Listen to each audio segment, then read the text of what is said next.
Recorded Books Incorporated presents an unabridged recording of The Terminal Man by Michael Crichton, narrated by George Wilson. This work is copyrighted 1972 by Michael Crichton. This recording is copyrighted 1999 by Recorded Books Incorporated. Harry Benson suffers from violent seizures. He no longer is in control of his own mind. He blacks out, and when he awakes, someone has been hurt. Now his behavior has become so unpredictable that he requires a police guard when entering a Los Angeles hospital for treatment.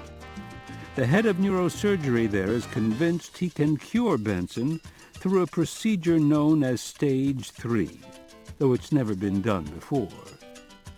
But is Harry Benson the right man for such an experiment? And now, The Terminal Man. Tuesday, March 9th, 1971. Admission. Chapter 1.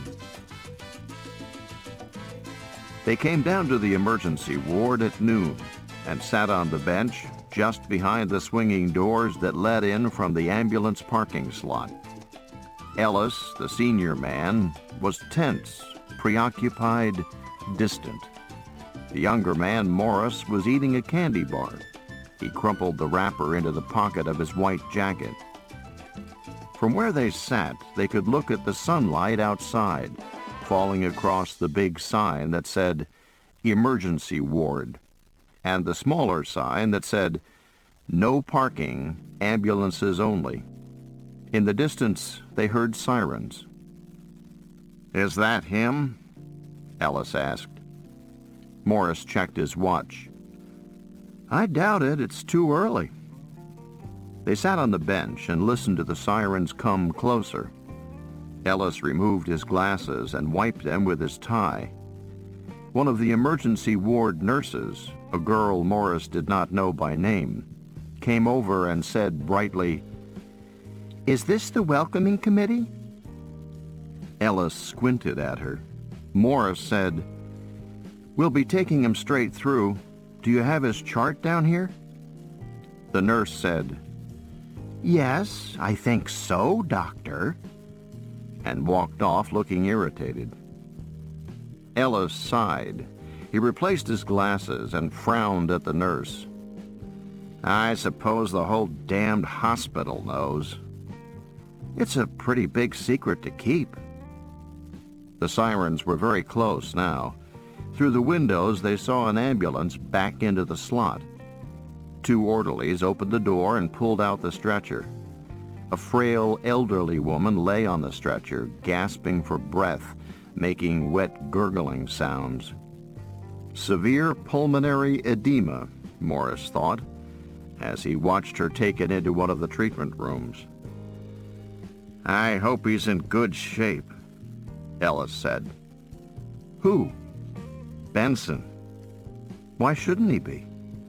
"They might have roughed him up." Ellis stared morosely out the windows. He really is in a bad mood, Morris thought. He knew that meant Ellis was excited. He had scrubbed in on enough cases with Ellis to recognize the pattern. Irascibility under pressure while he waited, and then total, almost lazy calm when the operation began. "Where the hell is he?" Ellis said, looking at his watch again. To change the subject, Morris said, "Are we all set for 3:30? At 3:30 that afternoon, Benson would be presented to the hospital staff at a special neurosurgical rounds. "As far as I know," Ellis said. "Ross is making the presentation. I just hope Benson's in good shape." Over the loudspeaker, a soft voice said, "Dr. Ellis, Dr. John Ellis, 2234. Dr. Ellis, 2234. Ellis got up to answer the page. "Hell," he said. Morris knew that 2234 was the extension for the animal laboratories. The call probably meant something had gone wrong with the monkeys. Ellis had been doing 3 monkeys a week for the past month just to keep himself and his staff ready. He watched as Ellis crossed the room and answered from a wall phone. Ellis walked with a slight limp, the result of a childhood injury that had cut the common peroneal nerve in his right leg. Morris always wondered if the injury had had something to do with Ellis's later decision to become a neurosurgeon. Certainly Ellis had the attitude of a man determined to correct defects, to fix things up. That was what he always said to his patients. "We can fix you up." And he seemed to have more than his share of defects himself. The limp, the premature near baldness, the weak eyes, and the heavy, thick glasses. It produced a vulnerability about him that made his irascibility more tolerable. Morris stared out the window at the sunlight and the parking lot. Afternoon visiting hours were beginning. Relatives were driving into the parking lot, getting out of their cars, glancing up at the high buildings of the hospital. The apprehension was clear in their faces. The hospital was a place people feared. Morris noticed how many of them had suntans. It had been a warm, sunny spring in Los Angeles, yet he was still as pale as the white jacket and trousers he wore every day. He had to get outside more often, he told himself. He should start eating lunch outside. He played tennis, of course, but that was usually in the evenings. Ellis came back shaking his head. "It's Ethel. She tore out her sutures." "How did it happen?" Ethel was a juvenile rhesus monkey who had undergone brain surgery the day before. The operation had proceeded flawlessly, and Ethel was unusually docile, as rhesus monkeys went. "I don't know," Ellis said. "Apparently she worked an arm loose from her restraints. Anyway, she's shrieking and the bone's exposed on one side." "Did she tear out her wires?" "I don't know, but I've got to go down and re-sew her now. Can you handle this?" "I think so." "Are you all right with the police?" Ellis said. "I don't think they'll give you any trouble." "No, I don't think so." "Just get Benson up to 7 as fast as you can," Ellis said. "Then call Ross. I'll be up as soon as possible." He checked his watch. "It'll probably take 40 minutes to re-sew Ethel if she behaves herself." "Good luck with her," Morris said. Ellis looked sour and walked away. After he had gone, the emergency ward nurse came back. "What's the matter with him?" she asked. "Just edgy," Morris said. "He sure is," the nurse said. She paused and looked out the window, lingering. Morris watched her with a kind of bemused detachment. He'd spent enough years in the hospital to recognize the subtle signs of status. He had begun as an intern with no status at all. Most of the nurses knew more medicine than he did, and if they were tired, they didn't bother to conceal it. "I don't think you want to do that, doctor." As the years went by, he became a surgical resident, and the nurses became more deferential. When he was a senior resident, he was sufficiently assured in his work that a few of the nurses called him by his first name. And finally, when he transferred to the Neuropsychiatric Research Unit as a junior staff member, the formality returned as a new mark of status. But this was something else, a nurse hanging around just being near him, because he had a special aura of importance, because everyone in the hospital knew what was going to happen. Staring out the window, the nurse said, "Here he comes." Morris got up and looked out. A blue police van drove up toward the emergency ward and turned around, backing into the ambulance slot. "All right," he said. "Notify the 7th floor and tell them we're on our way." "Yes, doctor." The nurse went off. 2 ambulance orderlies opened the hospital doors. They knew nothing about Benson. One of them said to Morris, "You expecting this one?" "Yes." "EW case?" "No, a direct admission." The orderlies nodded and watched as the police officer driving the van came around and unlocked the rear door. 2 officers seated in the back emerged, blinking in the sunlight. Then Benson came out. As always, Morris was struck by his appearance. Benson was a meek, pudgy, 30-ish man with a bewildered air as he stood by the van, with his wrists handcuffed in front of him.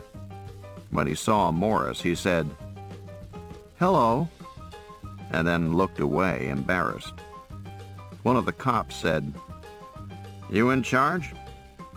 "Yes, I'm Dr. Morris." The cop gestured toward the interior of the hospital. "Lead the way, doctor." Morris said, "Would you mind taking off his handcuffs?" Benson's eyes flicked up at Morris, then back down. "We don't have any orders about that." The cops exchanged glances. "I guess it's okay." When they took the cuffs off, the driver brought Morris a form on a clipboard. "Transfer of suspect to institutional care, medical." He signed it. "And again here," the driver said. As Morris signed again, he looked at Benson. Benson stood quietly, rubbing his wrists, staring straight ahead. The impersonality of the transaction, the forms and signatures, made Morris feel as if he were receiving a package from United Parcel. "Okay," the driver said. "Thanks, Doc." Morris led the other 2 policemen and Benson into the hospital. The orderlies shut the doors. A nurse came up with a wheelchair and Benson sat down in it. The cops looked confused. "It's hospital policy," Morris said. They all went to the elevators. The elevator stopped at the lobby. A half-dozen relatives were waiting to go up to the higher floors, but they hesitated when they saw Morris, Benson in the wheelchair, and the 2 cops. "Please take the next car," Morris said smoothly. The doors closed. They continued up. "Where is Dr. Ellis?" Benson asked. "I thought he was going to be here." "He's in surgery. He'll be up shortly." "And Dr. Ross?" "You'll see her at the presentation." "Oh, yes." Benson smiled. "The presentation." The elevator arrived at the 7th floor and they all got out. 7 was the special surgical floor, where difficult and complex cases were treated. It was essentially a research floor. The most severe cardiac, kidney, and metabolic patients recuperated here. They went down to the nurses' station, a glass-walled area strategically located at the center of the X-shaped floor. The nurse on duty at the station looked up. She was surprised to see the cops, but she said nothing. Morris said, "This is Mr. Benson. Have we got 710 ready?" "All set for him," the nurse said, and gave Benson a cheery smile. Benson smiled bleakly back and glanced from the nurse to the computer console in the corner of the nursing station. "You have a time-sharing station up here?" "Yes," Morris said. "Where's the main computer?" "In the basement." "Of this building?" Yes, it draws a lot of power, and the power lines come to this building. Benson nodded. Morris was not surprised at the questions. Benson was trying to distract himself from the thought of surgery, and he was, after all, a computer expert. The nurse handed Morris the chart on Benson. It had the usual blue plastic cover with the seal of University Hospital. But there was also a red tag, which meant neurosurgery, and a yellow tag, which meant intensive care, and a white tag, which Morris had almost never seen on a patient's chart. The white tag meant security precautions. "Is that my record?" Benson asked, as Morris wheeled him down the hall to 710. The cops followed along behind. "Uh-huh. I always wondered what was in it. Lot of unreadable notes, mostly." Actually, Benson's chart was thick and very readable, with all the computer printouts of different tests. They came to 710. Before they entered the room, one of the cops went in and closed the door behind him. The second cop remained outside the door. "Just a precaution," he said. Benson glanced up at Morris. "They're very careful about me," he said. The first cop came out. "It's okay," he said. Morris wheeled Benson into the room. It was a large room on the south side of the hospital, so that it was sunny in the afternoon. Benson looked around and nodded approvingly. Morris said, "This is one of the best rooms in the hospital." "Can I get up now?" "Of course." Benson got out of the wheelchair and sat on the bed. He bounced on the mattress. He pressed the buttons that made the bed move up and down, then bent over to look at the motorized mechanism beneath the bed. Morris went to the window and drew the blinds, reducing the direct light. "Simple," Benson said. "What's that?" "This bed mechanism. Remarkably simple. You should really have a feedback unit so that body movements by the person in the bed are automatically compensated for." His voice trailed off. He opened the closet doors, looked in, checked the bathroom, came back. Morris thought that he wasn't acting like an ordinary patient. Most patients were intimidated by the hospital, but Benson acted as if he were renting a hotel room. "I'll take it," Benson said, and laughed. He sat down on the bed and looked at Morris, then at the cops. "Do they have to be here?" "I think they can wait outside," Morris said. The cops nodded and went out, closing the door behind them. "I meant," Benson said, "do they have to be here at all?" "Yes, they do." "All the time?" "Yes, unless we can get charges against you dropped." Benson frowned. Was it bad?" "You gave him a black eye and you fractured one rib." "But he's all right." "Yes, he's all right." "I don't remember any of it," Benson said. "All my memory cores are erased." "I know that, but I'm glad he's all right." Morris nodded. "Did you bring anything with you? Pajamas, anything like that?" Benson said, "No, but I can arrange for it." "All right, I'll get you some hospital clothing in the meantime. Are you all right for now?" "Yes, sure." And he grinned. "I could do with a quick shot, maybe." "That," Morris said, "is something you'll have to do without." He went out of the room. The cops had brought a chair up to the door. One of them sat on it. The other stood alongside. Morris flipped open his notebook. "You'll want to know the schedule," he said. "An admitting person will show up in the next half hour with financial waivers for Benson to sign. Then at 3:30 he goes downstairs to the main amphitheater for surgical rounds. He comes back after about 20 minutes. His head will be shaved tonight. The operation is scheduled for 6 a.m. tomorrow morning. Do you have any questions?"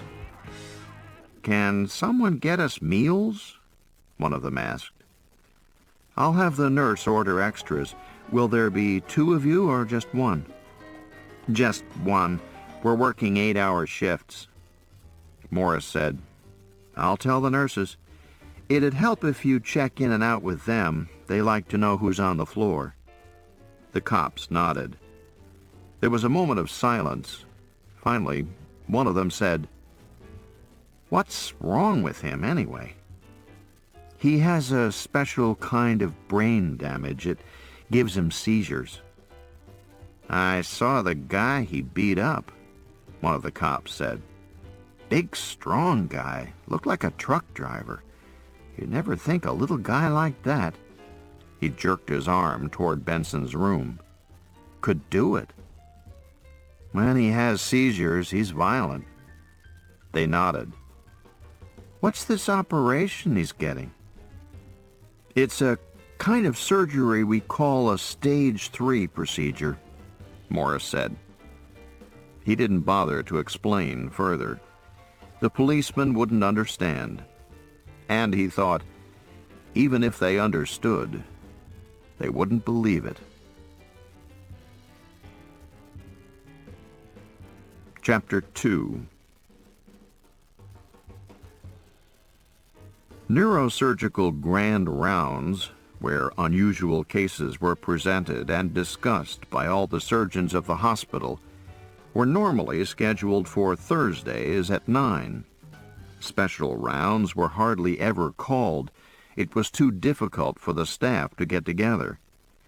But now the amphitheater was packed, tier after tier of white jackets and pale faces, staring down at Ellis, who pushed his glasses up on his nose and said, "As many of you know, tomorrow morning the Neuropsychiatric Research Unit will perform a limbic pacing procedure, what we call a stage 3, on a human patient."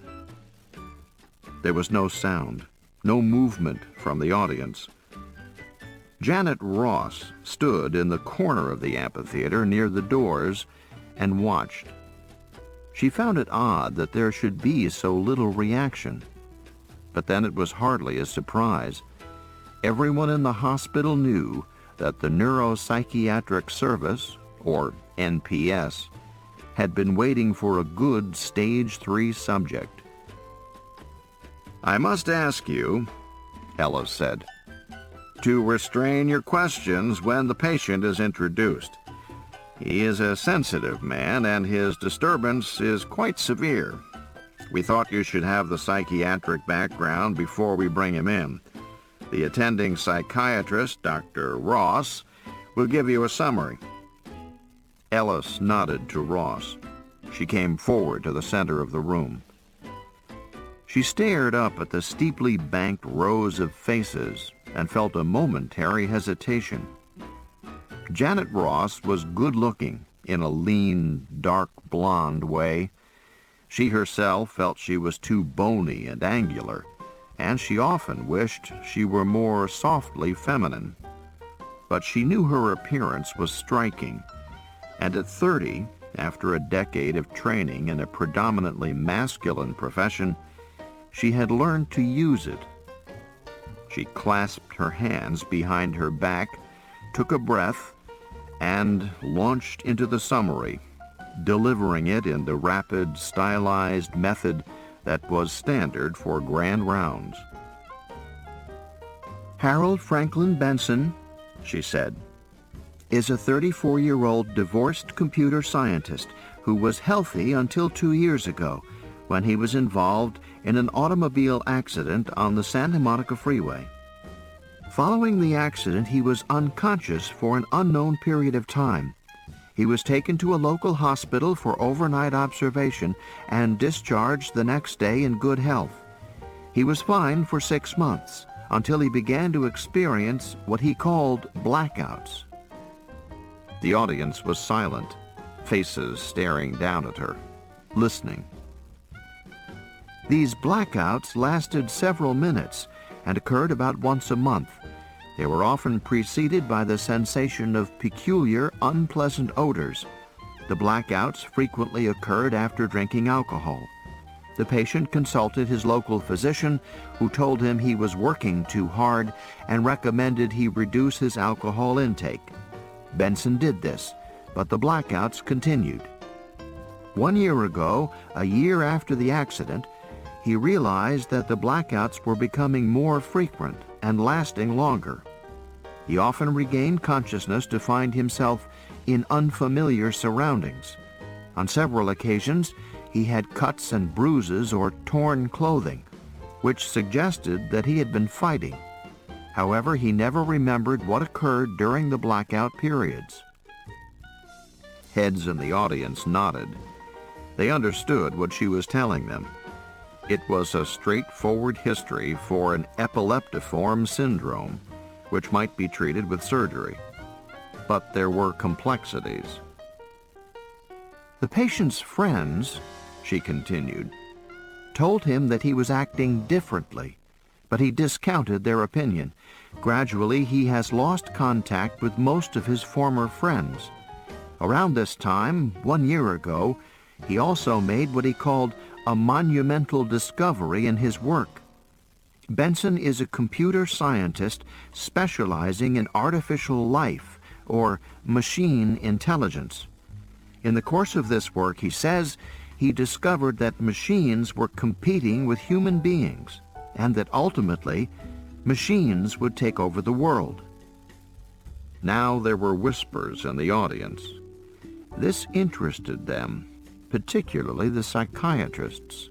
She could see her old teacher, Manon, sitting in the top row, holding his head in his hands. Manon knew. Benson communicated his discovery to his remaining friends. They suggested that he see a psychiatrist, which angered him. In the last year, he has become increasingly certain that machines are conspiring to take over the world. Then, 6 months ago, the patient was arrested by police on suspicion of beating up an airplane mechanic. Positive identification could not be made, and charges were dropped. But the episode unnerved Benson and led him to seek psychiatric help. He had the vague suspicion that somehow he had been the man who had beaten the mechanic so severely. That was unthinkable to him, but the nagging suspicion remained. He was referred to the University Hospital Neuropsychiatric Research Unit 4 months ago in November 1970. On the basis of his history, head injury, episodic violence preceded by strange smells, he was considered a probable case of what is now called ADL, acute disinhibitory lesion syndrome, an organic illness in which the patient periodically loses his inhibitions against violent acts. As you know, the NPS now accepts only patients with organically treatable behavioral disturbances. A neurological examination was fully normal. An electroencephalogram was fully normal. Brainwave activity showed no pathology. It was repeated after alcohol ingestion, and an abnormal tracing was obtained. The EEG showed seizure activity in the right temporal lobe of the brain. Benson was therefore considered a stage 1 patient. Firm diagnosis of ADL syndrome.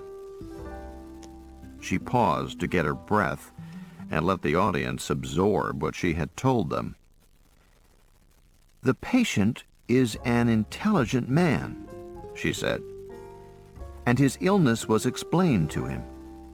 He was told he had injured his brain in the automobile accident and, as a result, had an illness that produced thought seizures, seizures of the mind, not the body, leading to loss of inhibitions and violent acts. He was told that the syndrome was well studied and could be controlled. He was started on a series of drug trials. 3 months ago, Benson was arrested on charges of assault and battery. The victim was a 24-year-old topless dancer who later dropped charges. The hospital intervened slightly on his behalf. 1 month ago, drug trials of morlidone, para-aminobenzidone, and triamylene were concluded. Benson showed no improvement on any drug or combination of drugs. He was therefore a stage 2 drug-resistant ADL syndrome, and he was scheduled for a stage 3 surgical procedure, which we will discuss today. She paused. "Before I bring him in," she said, "I think I should add that yesterday afternoon he attacked a gas station attendant and beat the man rather badly. His operation is scheduled for tomorrow, and we have persuaded the police to release him in our custody. But he is still technically awaiting arraignment on charges of assault and battery." The room was silent as she turned and went to bring in Benson. Benson was just outside the doors to the amphitheater, sitting in his wheelchair, wearing the blue and white striped bathrobe the hospital issued to its patients. When Janet Ross appeared, he smiled. "Hello, Dr. Ross." "Hello, Harry," she smiled back. "How do you feel?" Of course, she could see clearly how he felt. Benson was nervous and threatened. There was sweat on his upper lip. His shoulders were drawn in, his hands clenched together in his lap. "I feel fine," he said. "Just fine." Behind Benson was Morris, pushing the wheelchair, and a cop. She said to Morris, "Does he come in with us?" Before Morris could answer, Benson said lightly, "He goes anywhere I go." The cop nodded and looked embarrassed. "All right," she said. She opened the doors, and Morris wheeled Benson into the amphitheater, over to Ellis. Ellis came forward to shake Benson's hand. "Mr. Benson, good to see you." "Dr. Ellis?" Morris turned the wheelchair around so Benson was facing the amphitheater audience. Ross sat to one side and glanced at the cop, who remained by the door, trying to look inconspicuous. Ellis stood alongside Benson, who was looking at a wall of frosted glass, against which a dozen X-rays had been clipped. He seemed to realize that they were his own skull films. Ellis noticed and turned off the light behind the frosted glass. The X-rays became opaquely black. "We've asked you to come here," Ellis said, "to answer some questions for these doctors." He gestured to the men sitting in the semicircular tiers. "They don't make you nervous, do they?" Ellis asked it easily. Ross frowned. She had attended hundreds of grand rounds in her life, and the patients were invariably asked if the doctors peering down at them made them nervous. In answer to a direct question, the patients always denied nervousness. "Sure they make me nervous," Benson said. "They'd make anybody nervous." Ross suppressed a smile. Good for you, she thought. Then Benson said, "What if you were a machine and I brought you in front of a bunch of computer experts who were trying to decide what was wrong with you and how to fix it? How would you feel?"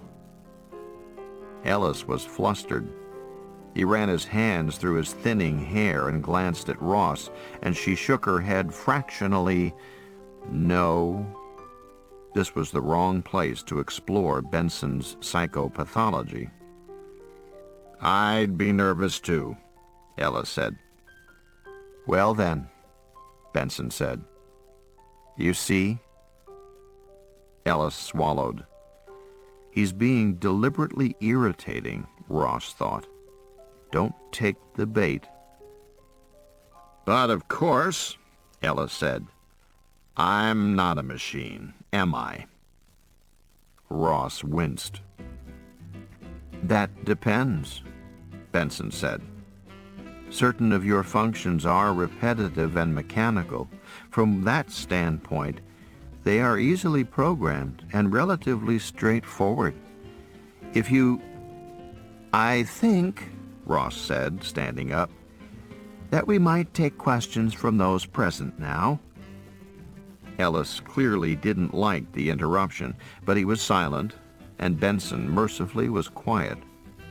She looked up at the audience, and after a moment a man in the back raised his hand and said, "Mr. Benson, can you tell us more about the smells you have before your blackouts?"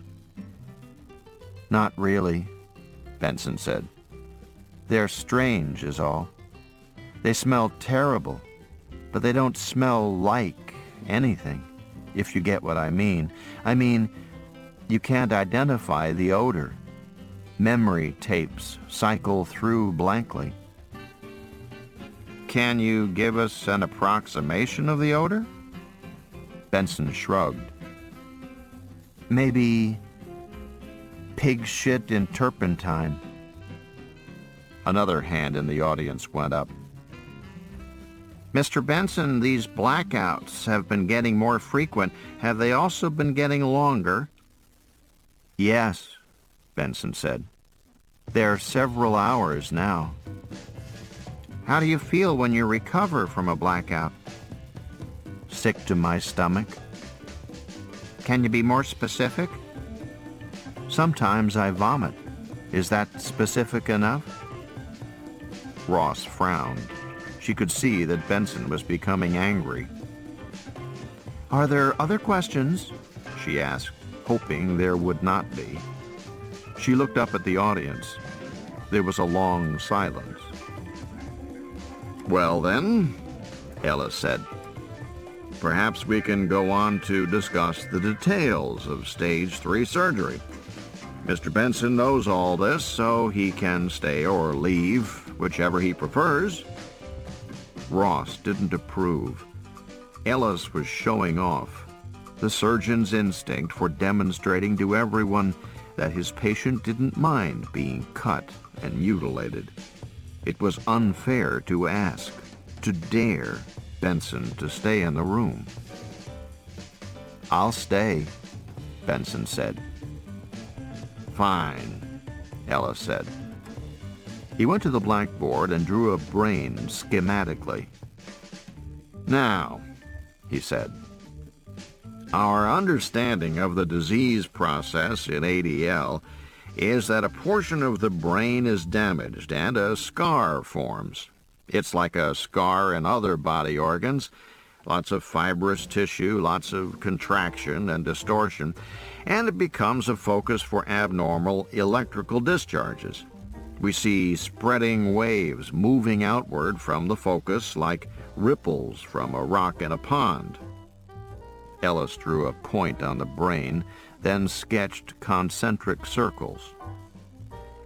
"These electrical ripples produce a seizure. In some parts of the brain, the discharge focus produces a shaking fit, frothing at the mouth, and so on. In other parts, there are other effects. If the focus is in the temporal lobe, as in Mr. Benson's case, you get acute disinhibitory lesion syndrome, strange thoughts, and sometimes violent behavior, preceded by a characteristic aura, which is often an odor."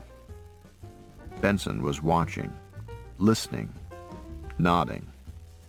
"Now then," Ellis said, "we know from the work of many researchers that it may be incorrect to think of episodes of disinhibition in ADL as seizures in the usual sense. They may simply be intermittent periods of brain malfunction that result from organic damage. Nevertheless, these episodes tend to have a characteristic pattern in the way they occur, and so for convenience, we speak of them as seizures. We know it is possible to abort a seizure by delivering an electrical shock to the critical portion of the brain substance. There are a few seconds, sometimes as much as half a minute, before the disinhibition takes full effect. A shock at that moment prevents the seizure. He drew a large X through the concentric circles. Then he drew a new brain and a head around it, and a neck. "We face two problems," he said. "First, what is the correct part of the brain to shock? In the case of ADL patients, we know roughly that it's in the amygdala, an anterior area of the so-called limbic system. We don't know exactly where, but we solve that problem by implanting a number of electrodes in the brain. Mr. Benson will have 40 electrodes implanted tomorrow morning." He drew 2 lines into the brain. Now, our second problem is, how do we know when an attack is starting? We must know when to deliver our aborting shock. Well, fortunately, the same electrodes that we use to deliver the shock can also be used to read the electrical activity of the brain. And there is a characteristic electrical pattern that precedes a seizure. Ellis paused, glanced at Benson, then up at the audience. "So, we have a feedback system. The same electrodes are used to detect a new attack and to deliver the aborting shock. A computer controls the feedback mechanism." He drew a small square in the neck of his schematic figure. "The NPS staff has developed a computer that will monitor electrical activity of the brain, and when it sees an attack starting, will transmit a shock to the correct brain area. This computer is about the size of a postage stamp and weighs 1/10 of an ounce. It will be implanted beneath the skin of the patient's neck." He then drew an oblong shape below the neck and attached wires to the computer square. "We will power the computer with a Handler PPJ plutonium power pack, which will be implanted beneath the skin of the shoulder. This makes the patient completely self-sufficient. The power pack supplies energy continuously and reliably for 20 years. With his chalk, he tapped the different parts of his diagram. "That's the complete feedback loop. Brain to electrodes, to computer, to power pack, back to brain. A closed loop without any externalized portions." He turned to Benson, who had watched the discussion with an expression of bland disinterest. "Any comments? Mr. Benson, anything you want to say or add?" Ross groaned inwardly. She knew Ellis was only trying to be considerate to his patient, but it was wrong to ask any patient to comment before such frightening surgery, as if the patient himself were not about to undergo it. It was too much to ask. "No," Benson said. "I have nothing to say." And he yawned. When Benson was wheeled out of the room, Ross went with him. It wasn't really necessary for her to accompany him, but she was concerned about his condition and a little guilty about the way Ellis had treated him. She said, "How did that go?" "I thought it was interesting," he said. "In what way?"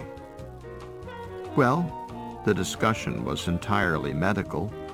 I would have expected a more philosophical approach. We're just practical people, she said lightly, dealing with a practical problem. Benson smiled.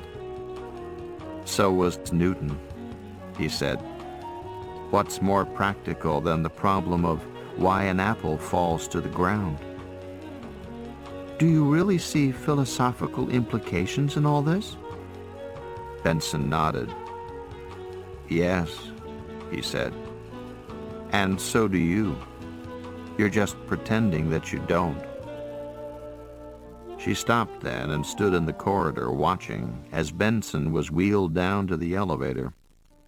Benson, Morris, and the cop waited in the corridor for the next car. Morris pushed the button repeatedly in that impatient, aggressive way of his.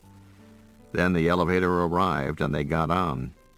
Benson waved one last time, and the doors closed.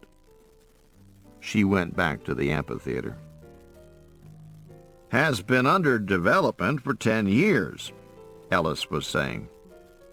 It was first started for cardiac pacemakers, where changing batteries requires minor surgery every year or so.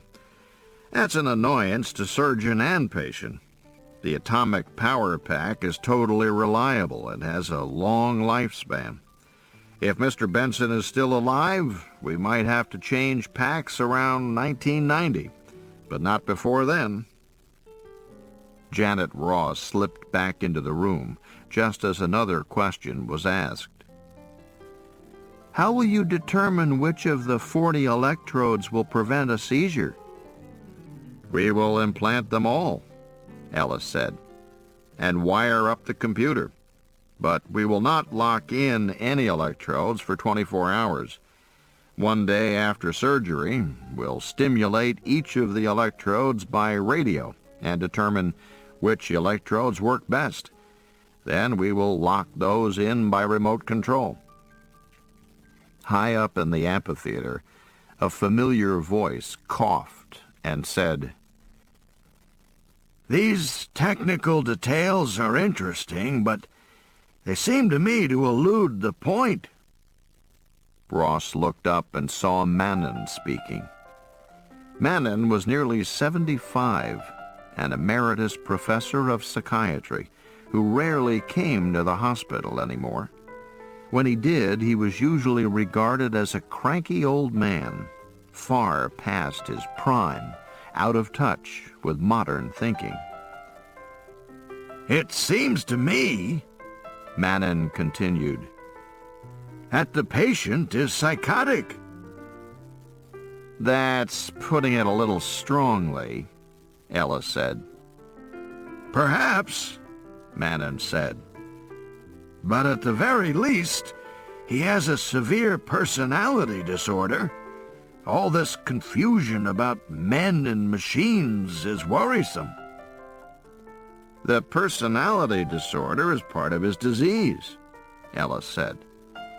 In a recent review, Harley and co-workers at Yale reported that 50% of ADL sufferers had an accompanying personality disorder, which was independent of seizure activity per se. Quite so, Mannon said, in a voice that had the slightest edge of impatience to it. It is part of his disease, independent of seizures, but will your procedure cure it? Janet Ross found herself quietly pleased. Mannon was reaching exactly her own conclusions. No, Ellis said. Probably not. In other words, the operation will stop his seizures, but it won't stop his delusions. No, Ellis repeated. Probably not. If I may say so, Mannon said, frowning down from the top row. This kind of thinking is what I fear most from the NPS. I don't mean to single you out. It's a general problem of the medical profession. For example, If we get a suicide attempt or a suicide gesture by drug overdose in the emergency ward, our approach is to pump the patient's stomach, give him a lecture, and send him home. That's a treatment, but it's hardly a cure. The patient will be back sooner or later. Stomach pumping doesn't treat depression. It only treats drug overdose. I see what you're saying, but I'd also remind you of the hospital's experience with Mr. L. Do you recall the case? I don't think Mr. L applies here, Ellis said, but his voice was stiff and exasperated. I'm not so sure, Manon said. Since several puzzled faces in the amphitheater were turned toward him, he explained. Mr. L was a famous case here a few years ago. He was a 39-year-old man with bilateral end-stage kidney disease, chronic glomerulonephritis. He was considered a candidate for renal transplant. Because our facilities for transplantation are limited, a hospital review board selects patients. The psychiatrists on that board strongly opposed Mr. L as a transplantation candidate because he was psychotic. He believed that the sun ruled the earth, and he refused to go outside during the daylight hours. We felt he was too unstable to benefit from kidney surgery, but he ultimately received the operation. 6 months later, he committed suicide. That's a tragedy. But the real question is, couldn't someone else have benefited more from the thousands of dollars and many hours of specialized effort that went into the transplant? Ellis paced back and forth, the foot of his bad leg scraping slightly along the floor. Ross knew he was feeling threatened, under attack. Normally, Ellis was careful to minimize his disability, concealing it so that the limp was noticeable only to a trained eye. But if he was tired or angry or threatened, the flaw appeared. It was almost as if he unconsciously wanted sympathy. "Don't attack me. I'm a cripple." "I understand your objection," Ellis said. "In the terms you presented, your argument is unanswerable. But I would like to consider the problem from a somewhat different viewpoint. It is perfectly true that Benson is disturbed, and that our operation probably won't change that. But what happens if we don't operate on him? We know that his seizures are life-threatening, to himself, to others. His seizures have already gotten him into trouble with the law, and his seizures are getting worse. The operation will prevent seizures, and we think that is an important benefit to the patient." High up, Manon gave a little shrug. Janet Ross knew the gesture. It signaled irreconcilable differences, an impasse. "Well then," Ellis said, "are there other questions?" There were no other questions. Chapter 3. "Jesus fucking Christ," Ellis said, wiping his forehead. "He didn't let up, did he?" Janet Ross walked with him across the parking lot toward the Langer Research Building. It was late afternoon. The sunlight was yellowing, turning pale and weak. "His point was valid," she said mildly. Ellis sighed. "I keep forgetting you're on his side." "Why do you keep forgetting?" she asked. She smiled as she said it.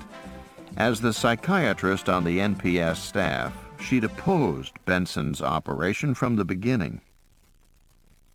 "Look," Ellis said, We do what we can. It'd be great to cure him, but we can't do that. We can only help him to a partial cure. So we'll do that. We'll help him. It's not a perfect world." She walked alongside him in silence. There was nothing to say. She had told Ellis her opinion many times before. The operation might not help. It might, in fact, make Benson much worse. She was sure Ellis understood that possibility, but he was stubbornly ignoring it, or so it seemed to her. Actually, she liked Ellis as much as she liked any surgeon. She regarded surgeons as flagrantly action-oriented men. They were almost always men, which she found significant. Desperate to do something, to take some physical action. In that sense, Ellis was better than most of them. He had wisely turned down several Stage 3 candidates before Benson, and she knew that was difficult for him to do, because he was terribly eager to perform the new operation. "I hate all this," Ellis said. "Hospital politics." "But you want to do Benson." "I'm ready," Ellis said. "We're all ready. We have to take that first big step, and now is the time to take it." He glanced at her. "Why do you look so uncertain?" "Because I am," she said. They came to the Langer building. Ellis went off to an early dinner with McPherson, a political dinner, he said irritably, and she took the elevator to the 4th floor. After 10 years of steady expansion, the Neuropsychiatric Research Unit encompassed the entire 4th floor of the Langer Research Building. The other floors were painted a dead, cold white, but the NPS was bright with primary colors. The intention was to make patients feel optimistic and happy, but it always had the reverse effect on Ross. She found it falsely and artificially cheerful, like a nursery school for retarded children. She got off the elevator and looked at the reception area, one wall a bright blue, the other red. Like almost everything else about the NPS, the colors had been McPherson's idea. It was strange, she thought, how much an organization reflected the personality of its leader. McPherson himself always seemed to have a bright kindergarten quality about him, and a boundless optimism. Certainly, you had to be optimistic if you planned to operate on Harry Benson. The unit was quiet now, most of the staff gone home for the night. She walked down the corridor past the colored doors with the stenciled labels. Sonoencephalography, cortical function, EEG, RAS scoring, parietal T, and at the far end of the hall, telecomp.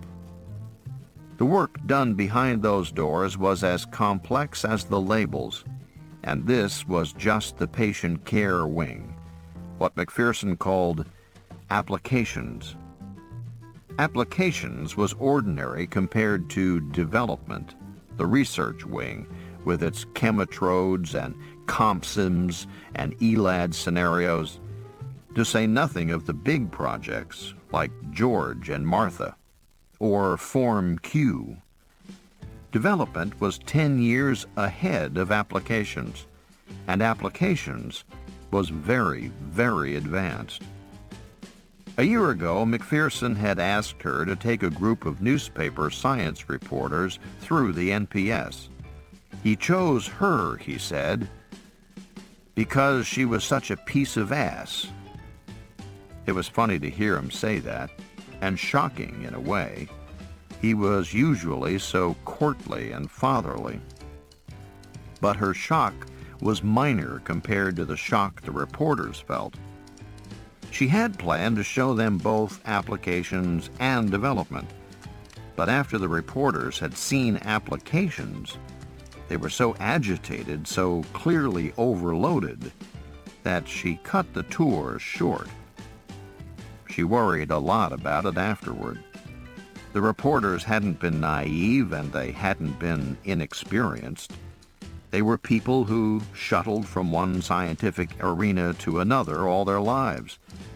Yet they were rendered speechless by the implications of the work she had shown them. She herself had lost that insight, that perspective. She had been working in the NPS for 3 years, and she had gradually become accustomed to the things done there. The conjunction of men and machines, human brains and electronic brains, was no longer bizarre and provocative. It was just a way to take steps forward and get things done. On the other hand, she opposed the Stage 3 operation on Benson. She had opposed it from the start. She thought Benson was the wrong human subject, and she had just one last chance to prove it. At the end of the corridor, she paused by the door to telecomp, listening to the quiet hiss of the printout units. She heard voices inside and opened the door. Telecomp was really the heart of the Neuropsychiatric Research Unit. It was a large room filled with electronic equipment. The walls and ceilings were soundproofed, a vestige of earlier days when the readout consoles were clattering teletypes. Now they used either silent CRTs, cathode ray tubes, or a printout machine that sprayed the letters with a nozzle rather than typed them mechanically. The hiss of the sprayer was the loudest sound in the room. McPherson had insisted on the change to quieter units because he felt the clattering disturbed patients who came to the NPS for treatment. Gerhard was there, and his assistant Richards. The Wizard Twins, they were called. Gerhard was only 24, and Richards even younger. They were the least professional people attached to the NPS. Both men regarded telecomp as a playground filled with complex toys. They worked long but erratic hours, frequently beginning in the late afternoon, quitting at dawn. They rarely showed up for group conferences and formal meetings, much to McPherson's annoyance, but they were undeniably good.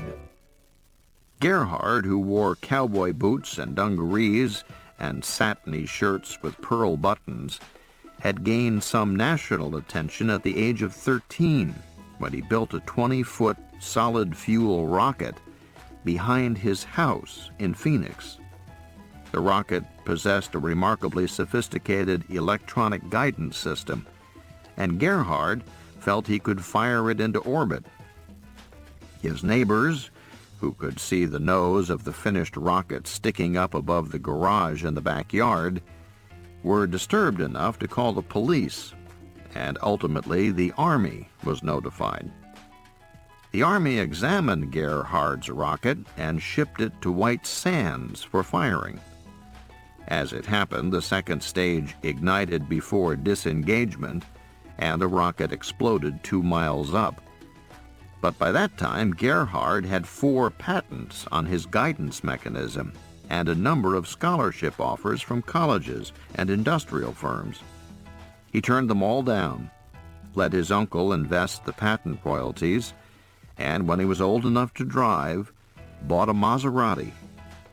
He went to work for Lockheed in Palmdale, California, but quit after a year because he was blocked from advancement by a lack of formal engineering degrees. It was also true that his colleagues resented a 17-year-old with a Maserati Ghibli and a propensity for working in the middle of the night. It was felt he had no team spirit. Then McPherson hired him to work at the Neuropsychiatric Research Unit, designing electronic components to be synergistic with the human brain. McPherson, as head of the NPS, had interviewed dozens of candidates who thought the job was a challenge or an interesting systems application context. Gerhard said he thought it would be fun and was hired immediately. Richards's background was similar. He had finished high school and gone to college for 6 months before being drafted by the Army. He was about to be sent to Vietnam when he began to suggest improvements in the Army's electronic scanning devices. The improvements worked, and Richards never got closer to combat than a laboratory in Santa Monica. When he was discharged, he also joined the NPS. The Wizard Twins. Ross smiled. "Hi, Jan," Gerhard said. "How's it going, Jan?" Richards said. They were both offhand. They were the only people on the staff who dared refer to McPherson as Raj, and McPherson put up with it.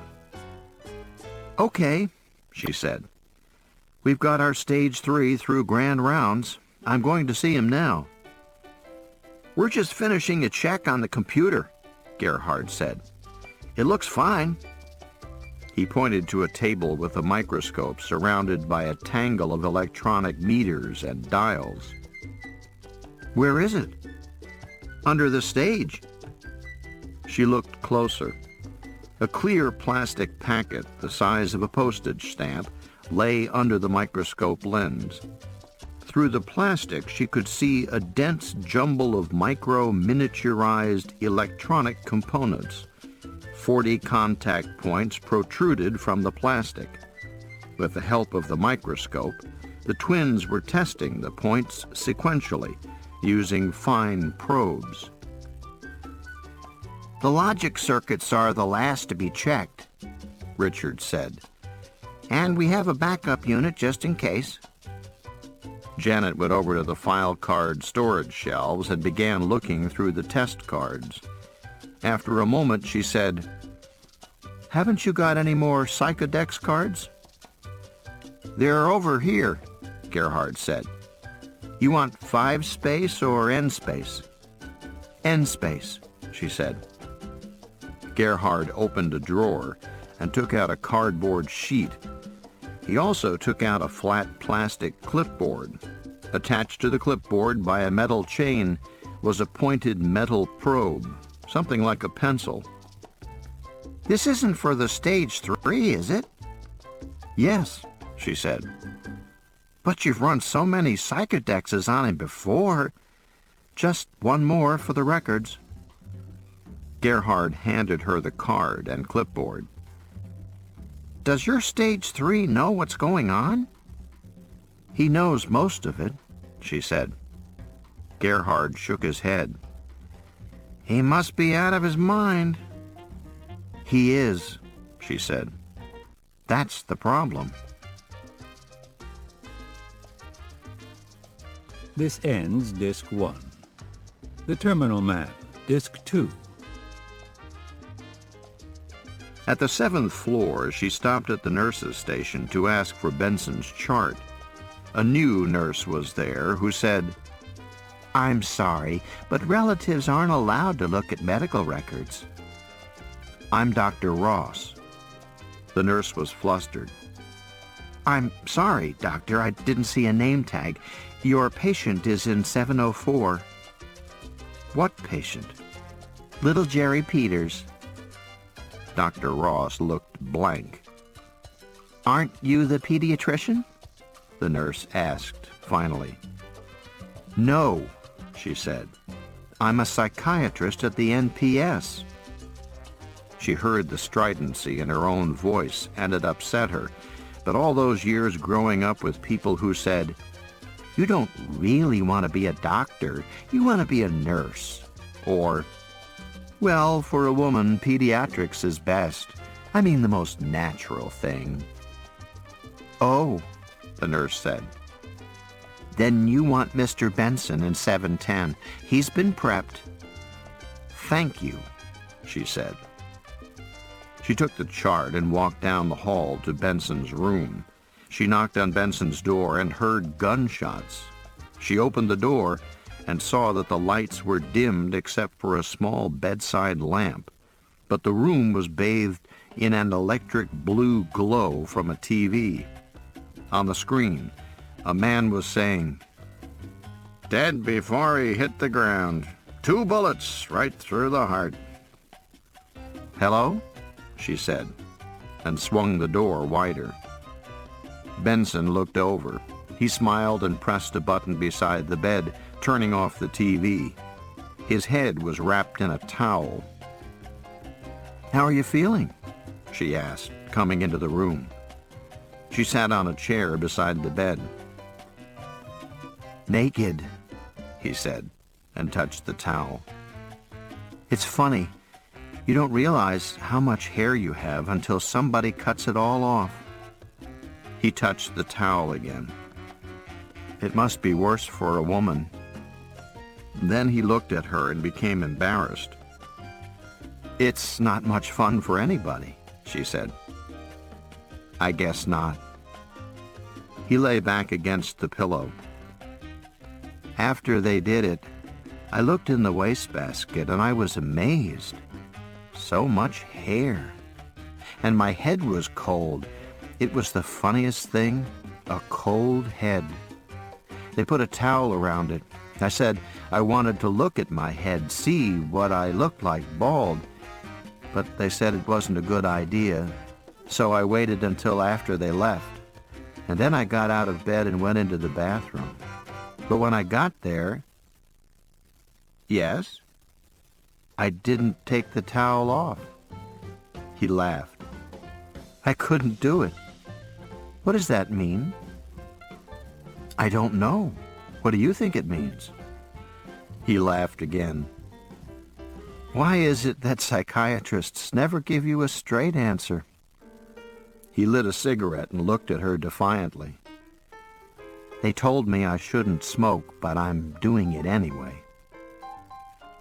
"I doubt that it matters," she said. She was watching him closely. He seemed in good spirits, and she didn't want to take that away from him. But on the other hand, it wasn't entirely appropriate to be so cheerful on the eve of brain surgery. "Ellis was here a few minutes ago," he said, puffing on the cigarette. "He put some marks on me. Can you see?" He lifted up the right side of his towel slightly, exposing white, pale flesh over the skull. 2 blue X marks were positioned behind the ear. "How do I look?" he asked, grinning. "You look fine," she said. "How do you feel?" "Fine. I feel fine." "Any worries?" "No. I mean, what is there to worry about? Nothing I can do. For the next few hours, I'm in your hands and Ellis's hands." He bit his lip. "Of course I'm worried." "What worries you?" "Everything," he said. He sucked on the cigarette. "Everything. I worry about how I'll sleep, how I'll feel tomorrow, how I'll be when it's all over. What if somebody makes a mistake? What if I get turned into a vegetable? What if it hurts? What if I die? Sure, that too. It's really a minor procedure. It's hardly more complicated than an appendectomy. I bet you tell that to all your brain surgery patients. No, really, it's a short, simple procedure. It'll take about an hour and a half. He nodded vaguely. She couldn't tell if she had reassured him. "You know," he said, "I don't really think it will happen. I keep thinking, tomorrow morning at the last minute they'll come in and say, 'You're cured, Mr. Benson. You can go home now.' We hope you'll be cured by the operation."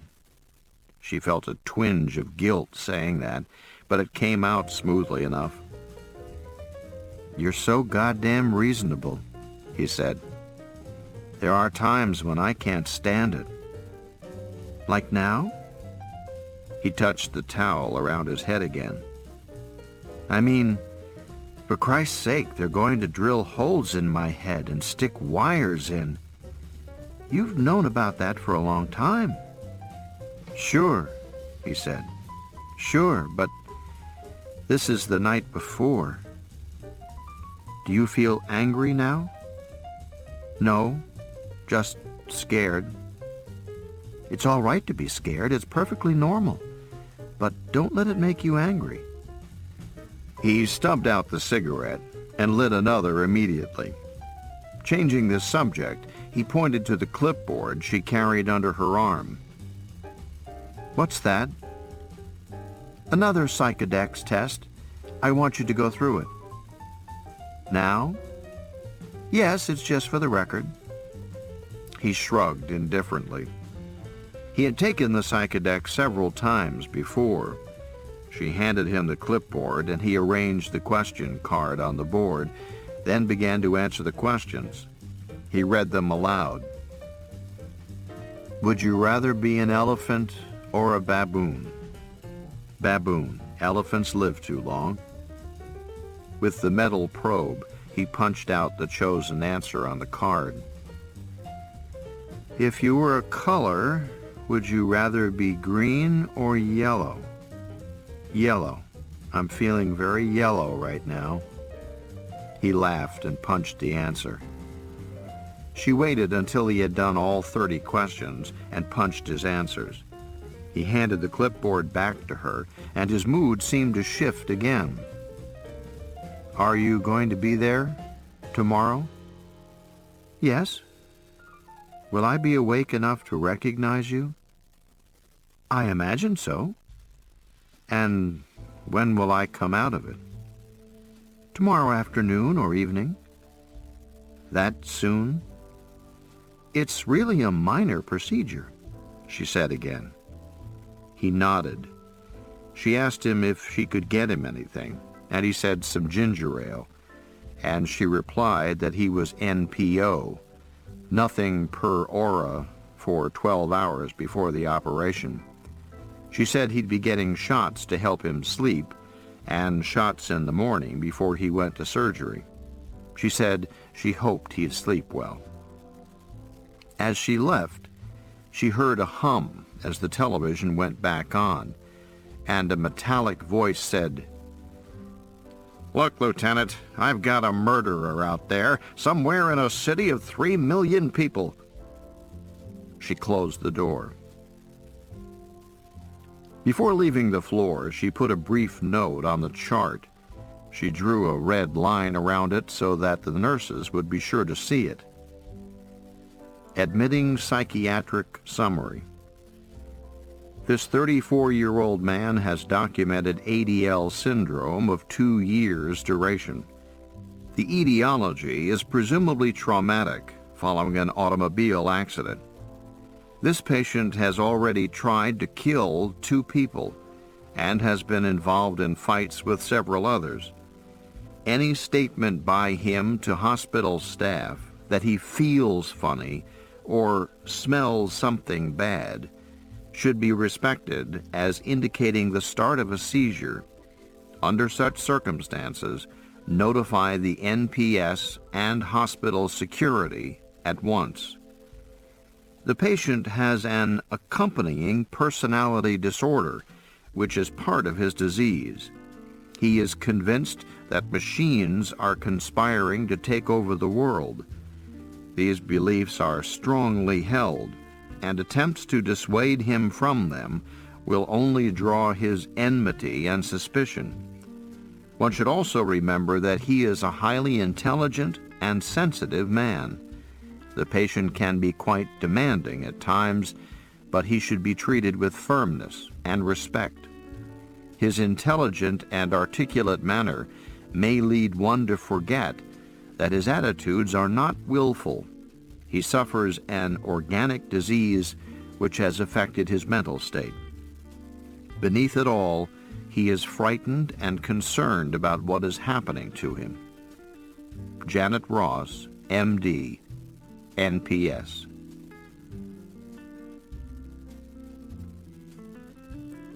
Chapter 4. I don't understand, the public relations man said. Ellis sighed. McPherson smiled patiently. This is an organic cause of violent behavior, he said. That's the way to look at it. The three of them were sitting in the Four Kings restaurant adjacent to the hospital. The early dinner had been McPherson's idea. McPherson said he wanted Ellis present, so Ellis was present. That was how Ellis thought about it. Ellis raised his hand, beckoning the waiter for more coffee. As he did so, he thought it might keep him awake, but it didn't matter. He wouldn't sleep much tonight anyway. Not on the eve of his first stage 3 on a human subject. He knew he would toss and turn in bed, going over the operative procedure, over and over again, reviewing the pattern he already knew so well. He'd done a lot of monkeys as stage 3 procedures, 154 monkeys to be exact. Monkeys were difficult. They pulled out their stitches, they tugged at the wires, they screeched and fought you and bit you. Cognac? McPherson asked. Fine, the public relations man said. McPherson glanced questioningly at Ellis. Ellis shook his head. He put cream in his coffee and sat back, suppressing a yawn. Actually, the PR man looked a little like a monkey, a juvenile rhesus.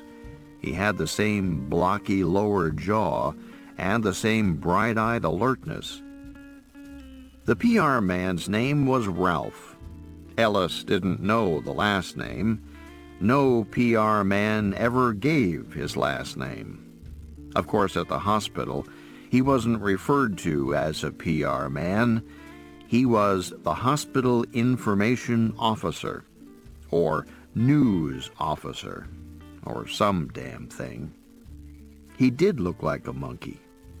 Ellis found himself staring at the area of the skull behind the ear, where the electrodes would be implanted. We don't know much about the causes of violence, McPherson said. And there's a lot of bad theory floating around, written by sociologists and paid for by good taxpayer money. But we do know that one particular brain disease called ADL syndrome may lead to violence. ADL syndrome, Ralph repeated. Yes, acute disinhibitory lesion syndrome is caused by an injury or lesion to the brain. At the NPS, we think these lesions may be extremely common among those people who engage in repetitive violent acts, like certain policemen, gangsters, rioters, Hell's Angels. Nobody ever thinks of these people as physically ill. We just accept the idea that there are a lot of men in the world with bad tempers. We think that's normal. Perhaps it isn't. I see, Ralph said. And he did, indeed, seem to be seeing.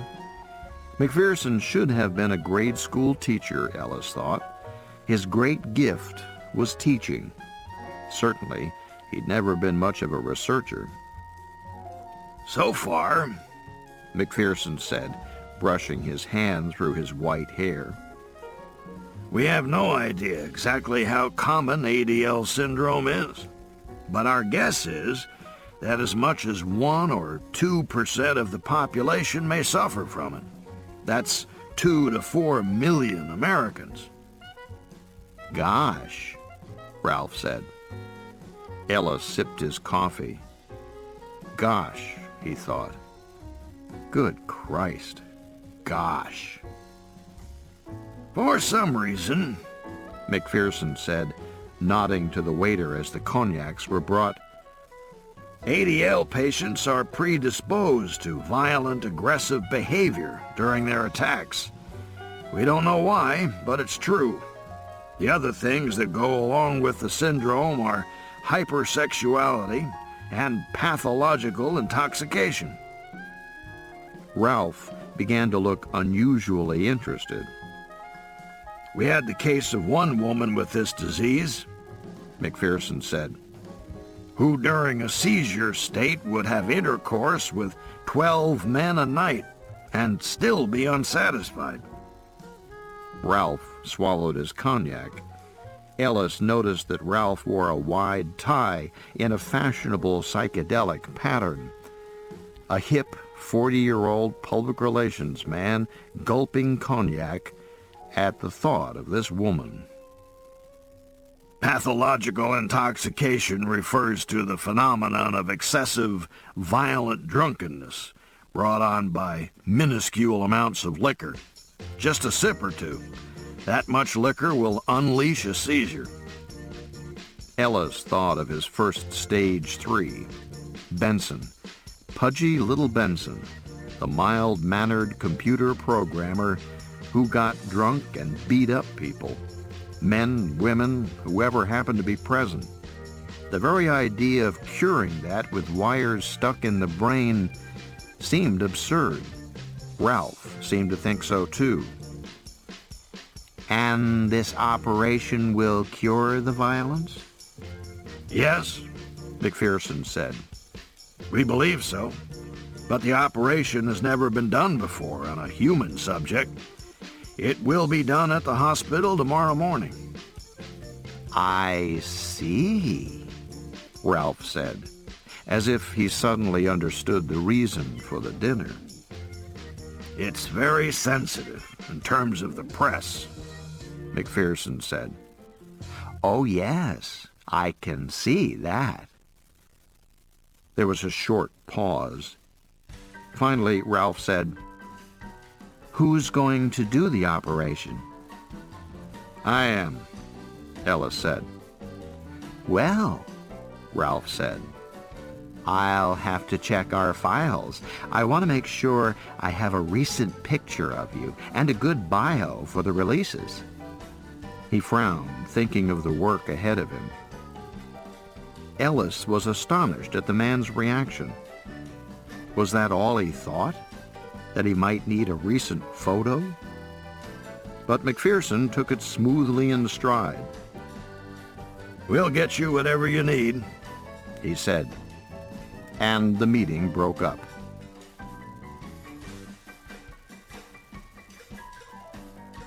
Chapter 5. Robert Morris was sitting in the hospital cafeteria finishing some stale apple pie when his pagemaster went off. It produced a high electronic squeal, which persisted until he reached down to his belt and turned it off. He returned to his pie. After a few moments, the squeal came again. He swore, put down his fork, and went to the wall phone to answer his page. There had been a time when he regarded the little gray box clipped to his belt as a wonderful thing. He relished those moments when he would be having lunch or dinner with a girl, and his pagemaster would go off, requiring him to call in. That sound demonstrated that he was a busy, responsible person involved in life and death matters. When the pagemaster went off, he would excuse himself abruptly and answer the call, radiating a sense of duty before pleasure. The girls loved it.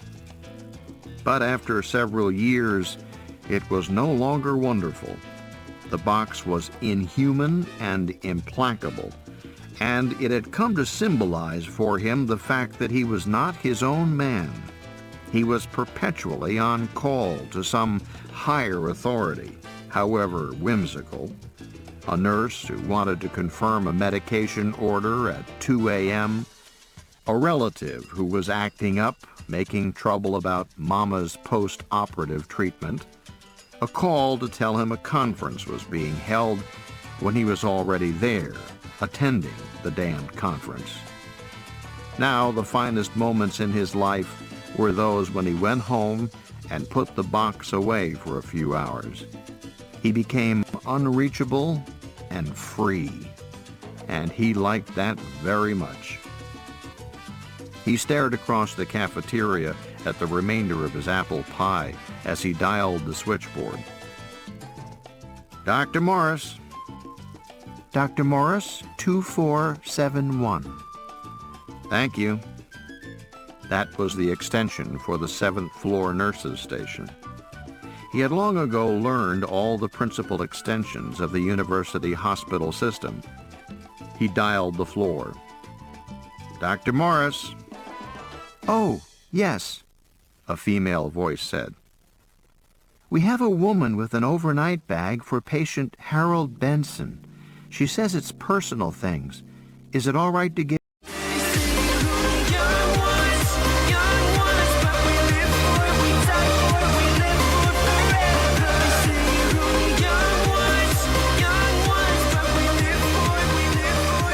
To him? I'll come up, he said. Thank you, doctor. He went back to his tray, picked it up, and carried it to the disposal area. As he did so, his beeper went off again. He went to answer it. Dr. Morris. Dr. Morris, 1357. That was the metabolic unit. He dialed. Dr. Morris. This is Dr. Hanley, An unfamiliar voice said. We wondered if you could take a look at a lady we think may have steroid psychosis. She's a hemolytic anemic up for splenectomy. I can't see her today, Morris said. and tomorrow is tight. That, he thought, was the understatement of the year. Have you tried Peters? No. Peters has a lot of experience with steroid mentation. Try him. All right, thanks. Morris hung up. He got onto the elevator and pressed the button for the 7th floor. His beeper went off a third time. He checked his watch. It was 6:30, and he was supposedly off duty by now. But he answered it anyway. It was Kelso, the pediatric resident. Want your ass whipped? Kelso said. Okay, what time? Say about a half an hour? If you've got the balls. I've got them. They're in my car. See you on the court, Morris said. Then he added, I may be a little late. Don't be too late, Kelso said. It'll be dark soon. Morris said he would hurry and hung up. The 7th floor was quiet. Most of the other hospital floors were noisy, jammed with relatives and visitors at this hour. But the 7th floor was always quiet. It had a sedate, calm quality that the nurses were careful to preserve. The nurse at the station said, There she is, doctor, and nodded to a girl sitting on a couch. Morris went over to her. She was young and very pretty in a flashy show business sort of way. She had long legs. I'm Dr. Morris. Angela Black. She stood up and shook hands very formally. I brought this for Harry. She lifted a small blue overnight bag. He asked me to bring it. All right. He took the bag from her. I'll see that he gets it. She hesitated, then said, Can I see him? I don't think it's a good idea.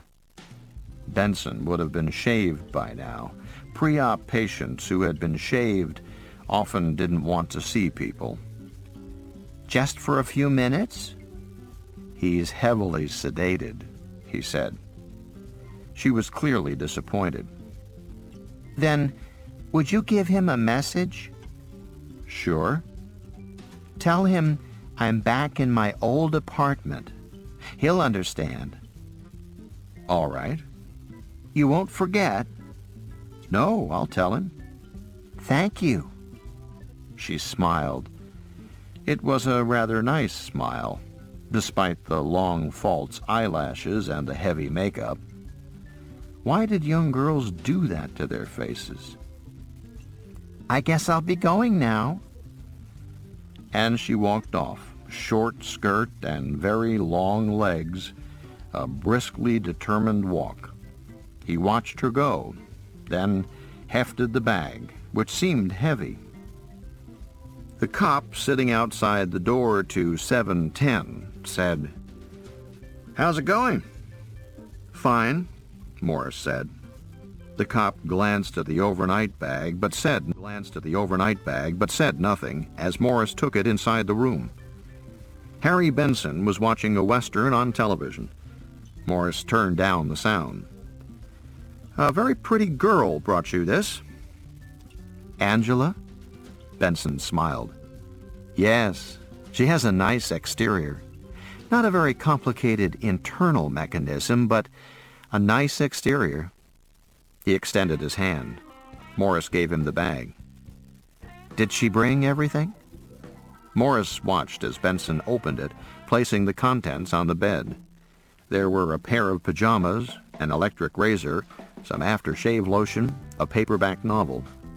Then Benson brought out a black wig. "What's that?" Morris asked. Benson shrugged.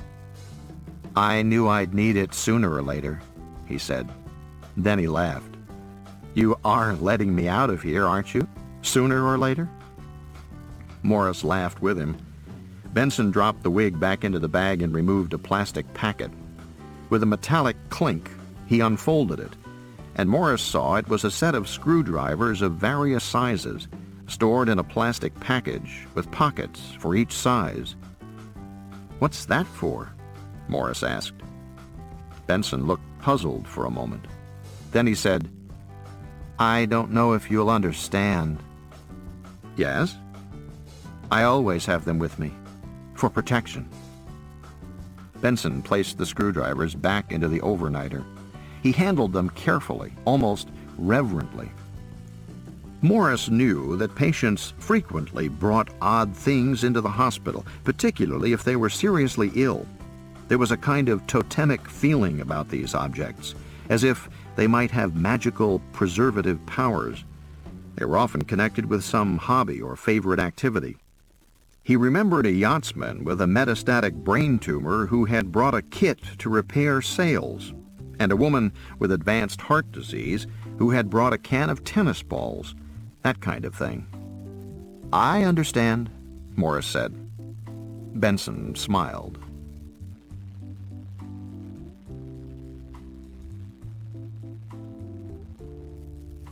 Chapter 6. Telecomp was empty when she came into the room. The consoles and teleprinters stood silently, the screens blinking up random sequences of numbers. She went to the corner and poured herself a cup of coffee, then fed the test card from Benson's latest Psychodex into the computer. The NPS had developed the Psychodex test, along with several other computer-analyzed psychological tests. It was all part of what McPherson called double-edged thinking. In this case, he meant that the idea of a brain being like a computer worked two ways, in two different directions. On the one hand, you could utilize the computer to probe the brain, to help you analyze its workings. At the same time, you could use your increased knowledge of the brain to help design better and more efficient computers. As McPherson said, "The brain is as much a model for the computer as the computer is a model for the brain." At the NPS, computer scientists and neurobiologists had worked together for several years. From that association had come Form Q and programs like George and Martha, and new psychosurgical techniques and Psychodex. Psychodex was relatively simple. It was a test that took straightforward answers to psychological questions and manipulated the answers according to complex mathematical formulations. As the data were fed into the computer, Ross watched the screen glow with row after row of calculations. She ignored them, The numbers she knew were just the computer's scratch pad, the intermediate steps that it went through before arriving at a final answer. She smiled, thinking of how Gerhard would explain it. Rotation of 30 by 30 matrices in space, deriving factors, making them orthogonal, then weighting them. It all sounded complicated and scientific, and she didn't really understand any of it. She had discovered long ago that you could use a computer without understanding how it worked, just as you could use an automobile, a vacuum cleaner, or your own brain. The screen flashed, "Calculations ended, call display sequence." She punched in the display sequence for 3-space scoring. The computer informed her that 3 spaces accounted for 81% of variance. On the screen, she saw a 3-dimensional image of a mountain with a sharp peak. She stared at it a moment, then picked up the telephone and paged McPherson. McPherson frowned at the screen. Ellis looked over his shoulder. Ross said, "Is it clear?" "Perfectly," McPherson said. "When was it done?" "Today," she said. McPherson sighed. "You're not going to quit without a battle, are you?" Instead of answering, she punched buttons and called up a second mountain peak, much lower. "Here's the last one previously." "On this scoring, the elevation is..." "Psychotic mentation," she said. "So he's much more pronounced now," McPherson said. "Much more than even a month ago."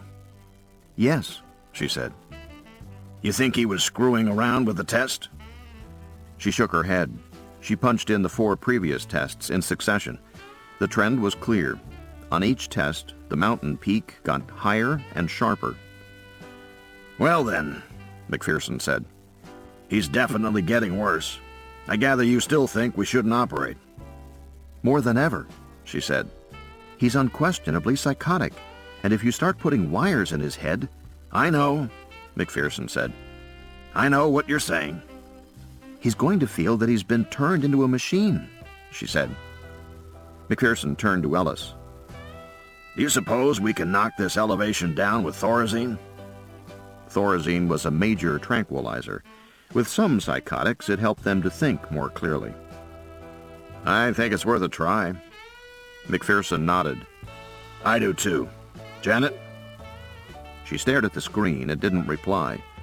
It was odd how these tests worked.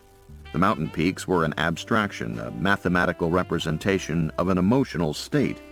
They weren't a real characteristic of a person like fingers or toes, or height or weight. "Janet, what do you think?" McPherson repeated. "I think," she said, "that you're both committed to this operation." "And you still disapprove?" "I don't disapprove. I think it's unwise for Benson." "What do you think about using Thorazine?" McPherson persisted. "It's a gamble." "A gamble not worth taking?" "Maybe it's worth it, and maybe it's not, but it's a gamble." McPherson nodded and turned to Ellis. "Do you still want to do him?" "Yes," Ellis said, staring at the screen. "I still want to do him."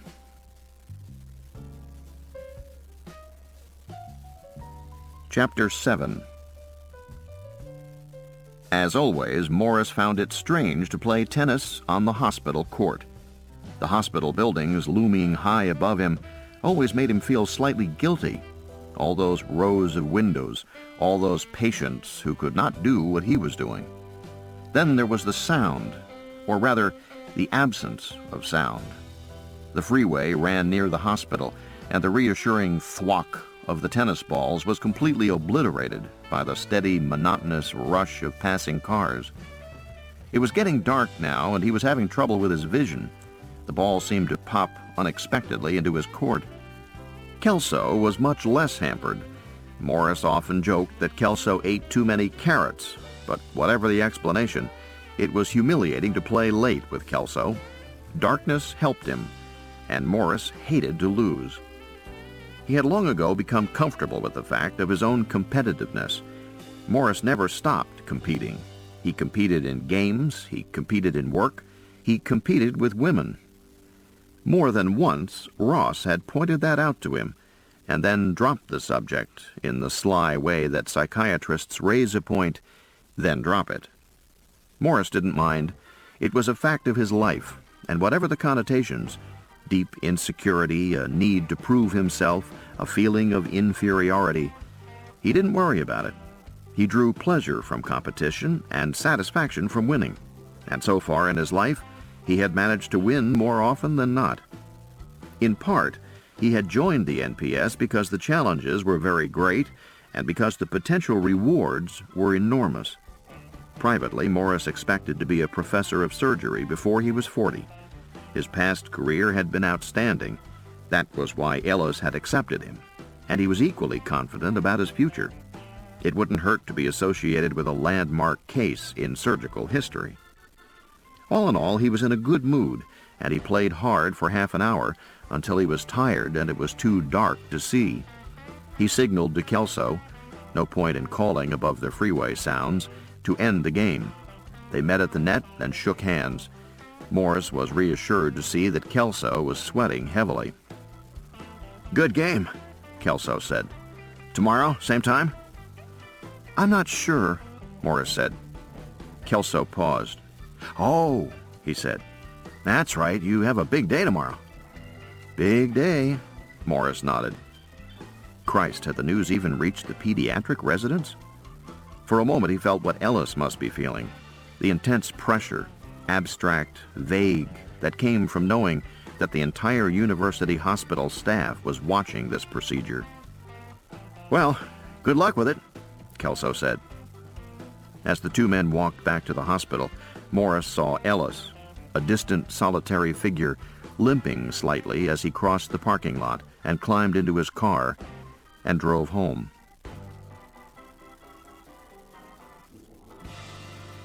Wednesday, March 10th, 1971. Implantation. Chapter 1. At 6 a.m., Janet Ross was on the 3rd surgical floor, dressed in greens, having coffee and a donut. The surgeon's lounge was busy at this hour. Although operations were scheduled to begin at 6, most didn't get going for 15 or 20 minutes after that. The surgeons sat around, reading the newspaper, discussing the stock market and their golf games.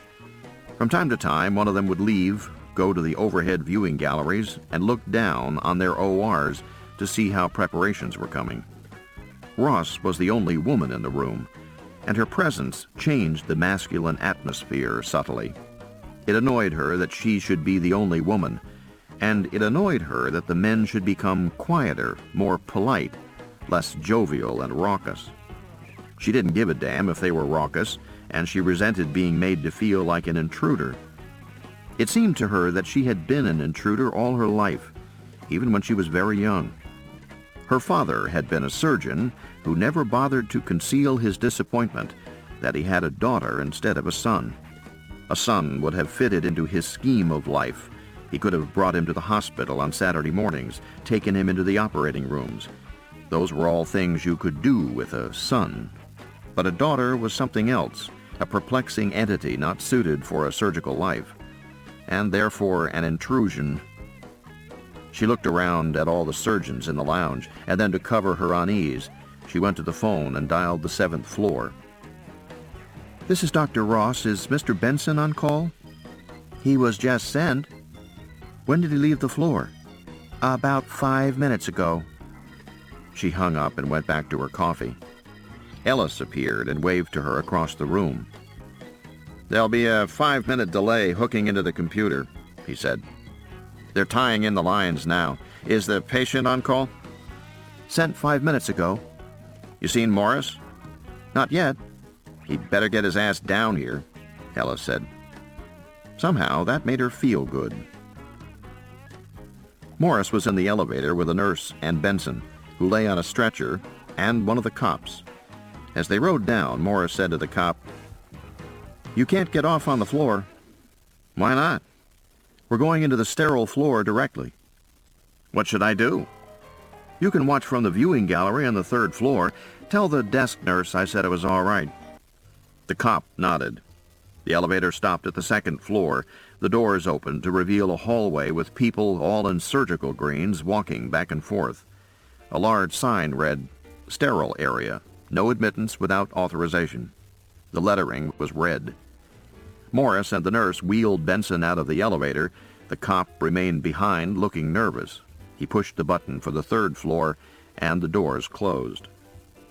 Morris went with Benson down the corridor. After a moment, Benson said, "I'm still awake." "Of course you are." "But I don't want to be awake." Morris nodded patiently.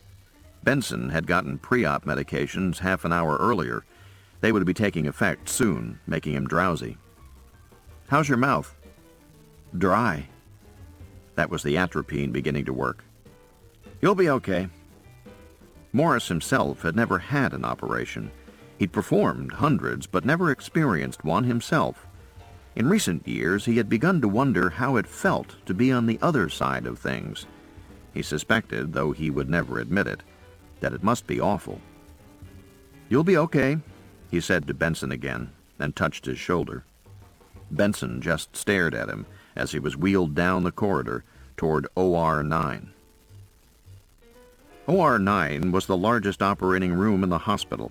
It was nearly 30 feet square and packed with electronic equipment. When the full surgical team was there, all 12 of them, things got pretty crowded. But now just 2 scrub nurses were working in the cavernous gray-tiled space. They were setting out sterile tables and drapes around the chair. OR 9 had no operating table, only a softly cushioned upright chair, like a dentist's chair. Janet Ross was in the scrub room adjacent to the operating room. Alongside her, Ellis finished his scrub and muttered something about fucking Morris being fucking late. Ellis got very nervous before operations, though he seemed to think nobody noticed it. Ross had scrubbed with him on several animal procedures and had seen the ritual. Tension and profanity before the operation, and utter bland calmness once things were underway.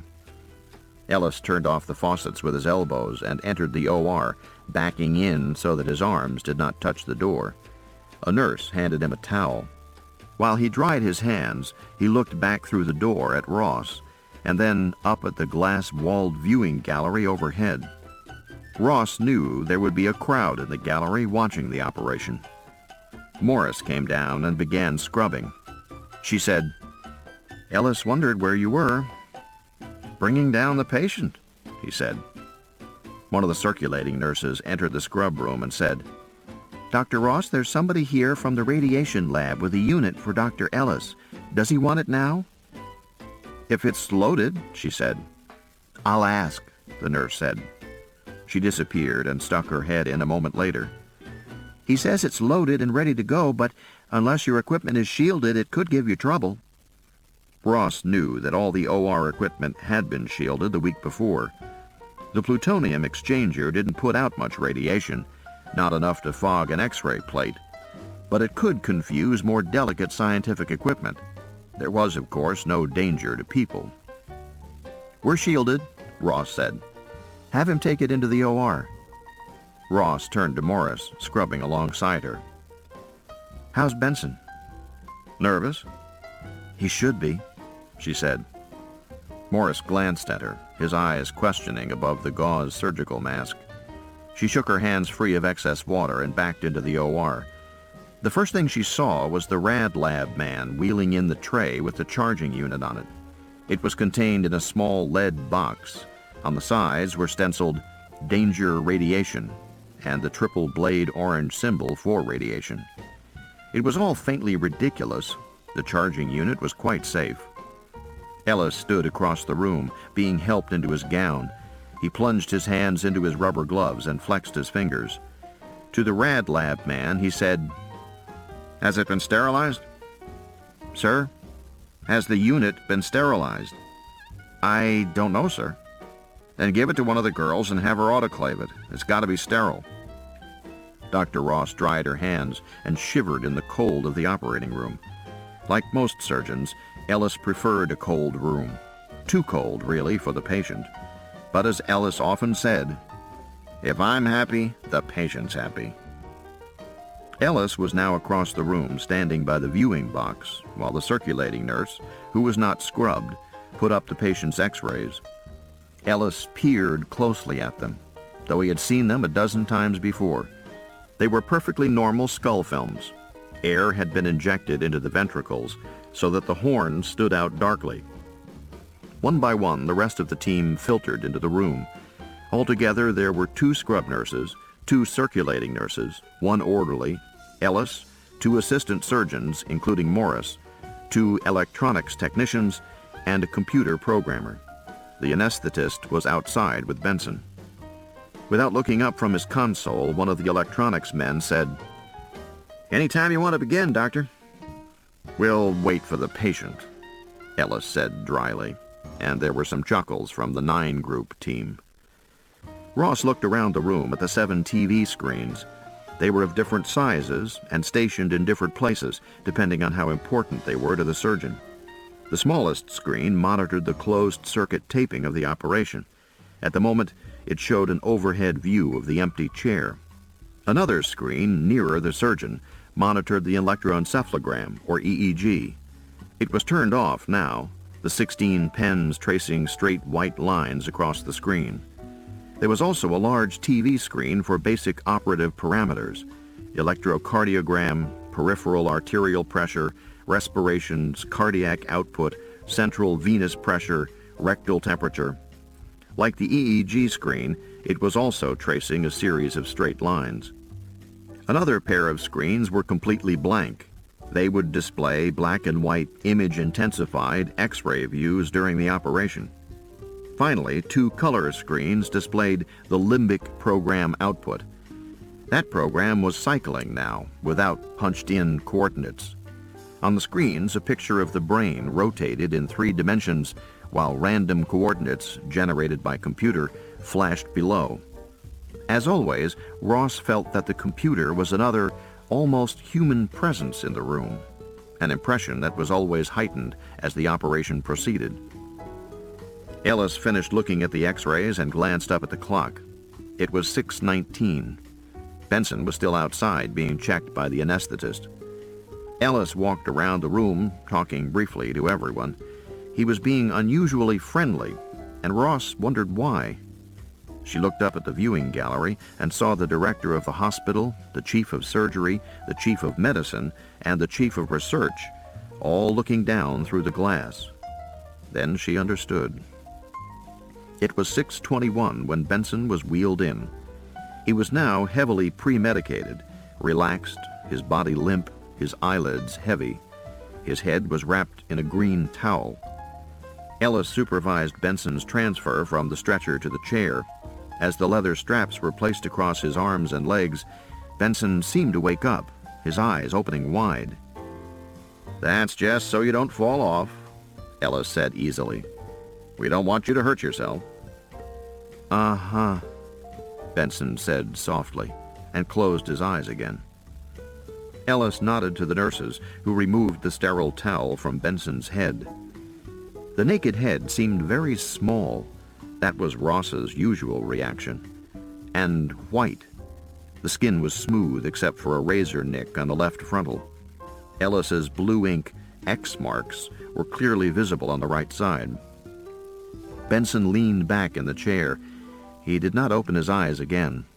One of the technicians began to fix the monitor leads to his body, strapping them on with little dabs of electrolyte paste. They were attached quickly. Soon his body was connected to a tangle of multicolored wires running off to the equipment. Ellis looked at the TV monitor screens. The EEG was now tracing 16 jagged lines. Heartbeat was recorded. Respirations were gently rising and falling. Temperature was steady. The technicians began to punch pre-op parameters into the computer. Normal lab values had already been fed in. During the operation, the computer would monitor all vital signs at 5-second intervals and would signal if anything went wrong. "Let's have music, please," Ellis said, and one of the nurses slipped a tape cartridge into the portable cassette recorder in a corner of the room.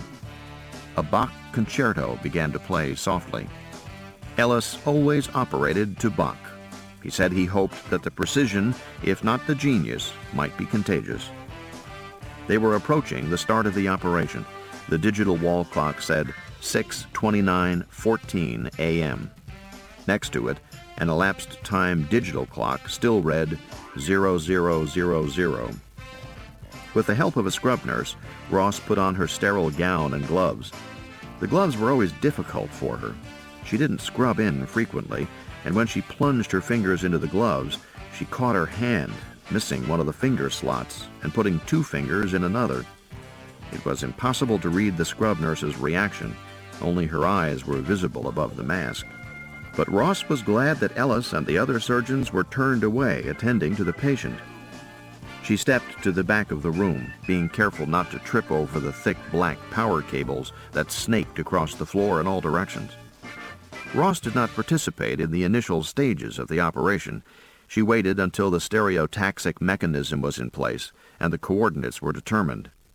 She had time to stand to one side and pluck at her glove until all the fingers were in the right slots. There was no real purpose for her to attend the operation at all, but McPherson insisted that one member of the non-surgical staff scrub in each day that they operated. He said it made the unit more cohesive. She watched Ellis and his assistants across the room draping Benson. Then she looked over to the draping as seen on the closed-circuit monitor. The entire operation would be recorded on videotape for later review. "I think we can start now," Ellis said easily. "Go ahead with the needle." The anesthetist, working behind the chair, placed the needle between the second and third lumbar spaces of Benson's spine. Benson moved once and made a slight sound, and then the anesthetist said, "I'm through the dura. How much do you want?" The computer console flashed, "Operation begun." The computer automatically started the elapsed time clock, which ticked off the seconds. "Give me 30 cc's to begin," Ellis said. "Let's have X-ray, please." The X-ray machines were swung into position at the front and side of the patient's head.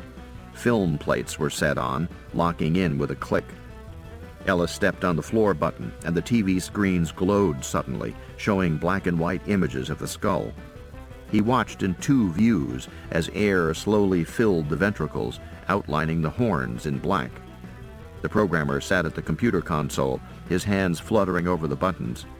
On his TV display screen, the words, "Pneumograph initiated," appeared.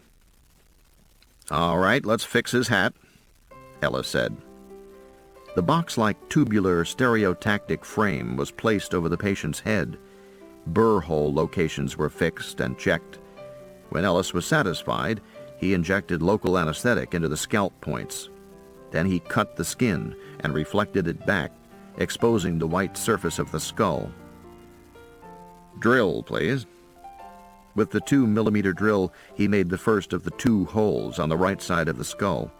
He placed the stereotactic frame, the hat, over the head and screwed it down securely. Ross looked over at the computer display. Values for heart rate and blood pressure flashed on the screen and faded. Everything was normal. Soon the computer, like the surgeons, would begin to deal with more complex matters. "Let's have a position check," Ellis said, stepping away from the patient, frowning critically at Benson's shaved head and the metal frame screwed on top of it. The X-ray technician came forward and snapped the pictures. In the old days, Ross remembered, they actually took X-ray plates and determined position by visual inspection of the plates. It was a slow process. Using a compass, protractor, and ruler, they drew lines across the X-ray, measured them, rechecked them. Now the data were fed directly to the computer, which did the analysis more rapidly and more accurately. All the team turned to look at the computer printout screen. The X-ray views appeared briefly and were replaced by schematic drawings. The max field location of the stereotactic apparatus was calculated. The actual location was then merged with it. A set of coordinates flashed up, followed by the notation, "Placement correct." Ellis nodded. "Thank you for your consultation," he said, and went over to the tray which held the electrodes. The team was now using Briggs stainless steel Teflon-coated electrode arrays. In the past, they had tried gold, platinum alloy, and even flexible steel strands, back in the days when the electrodes were placed by inspection. The old inspection operations were bloody, messy affairs. It was necessary to remove a large portion of the skull and expose the surface of the brain. The surgeon found his landmark points on the surface itself, and then placed his electrodes in the substance of the brain. If he had to place them in deep structures, he would occasionally cut through the brain to the ventricles with a knife, and then place them. There were serious complications. The operations were lengthy. The patients never did very well. Now the computer had changed all that. The computer allowed you to fix a point precisely in three-dimensional space. Initially, along with other researchers in the field, the NPS group had tried to relate deep brain points to skull architecture. They measured their landmark points from the orbit of the eye, from the meatus of the ear, from the sagittal suture. That, of course, didn't work. People's brains did not fit inside their skulls with any consistency. The only way to determine deep brain points was in relation to other brain points. And the logical landmarks were the ventricles, the fluid-filled spaces within the brain.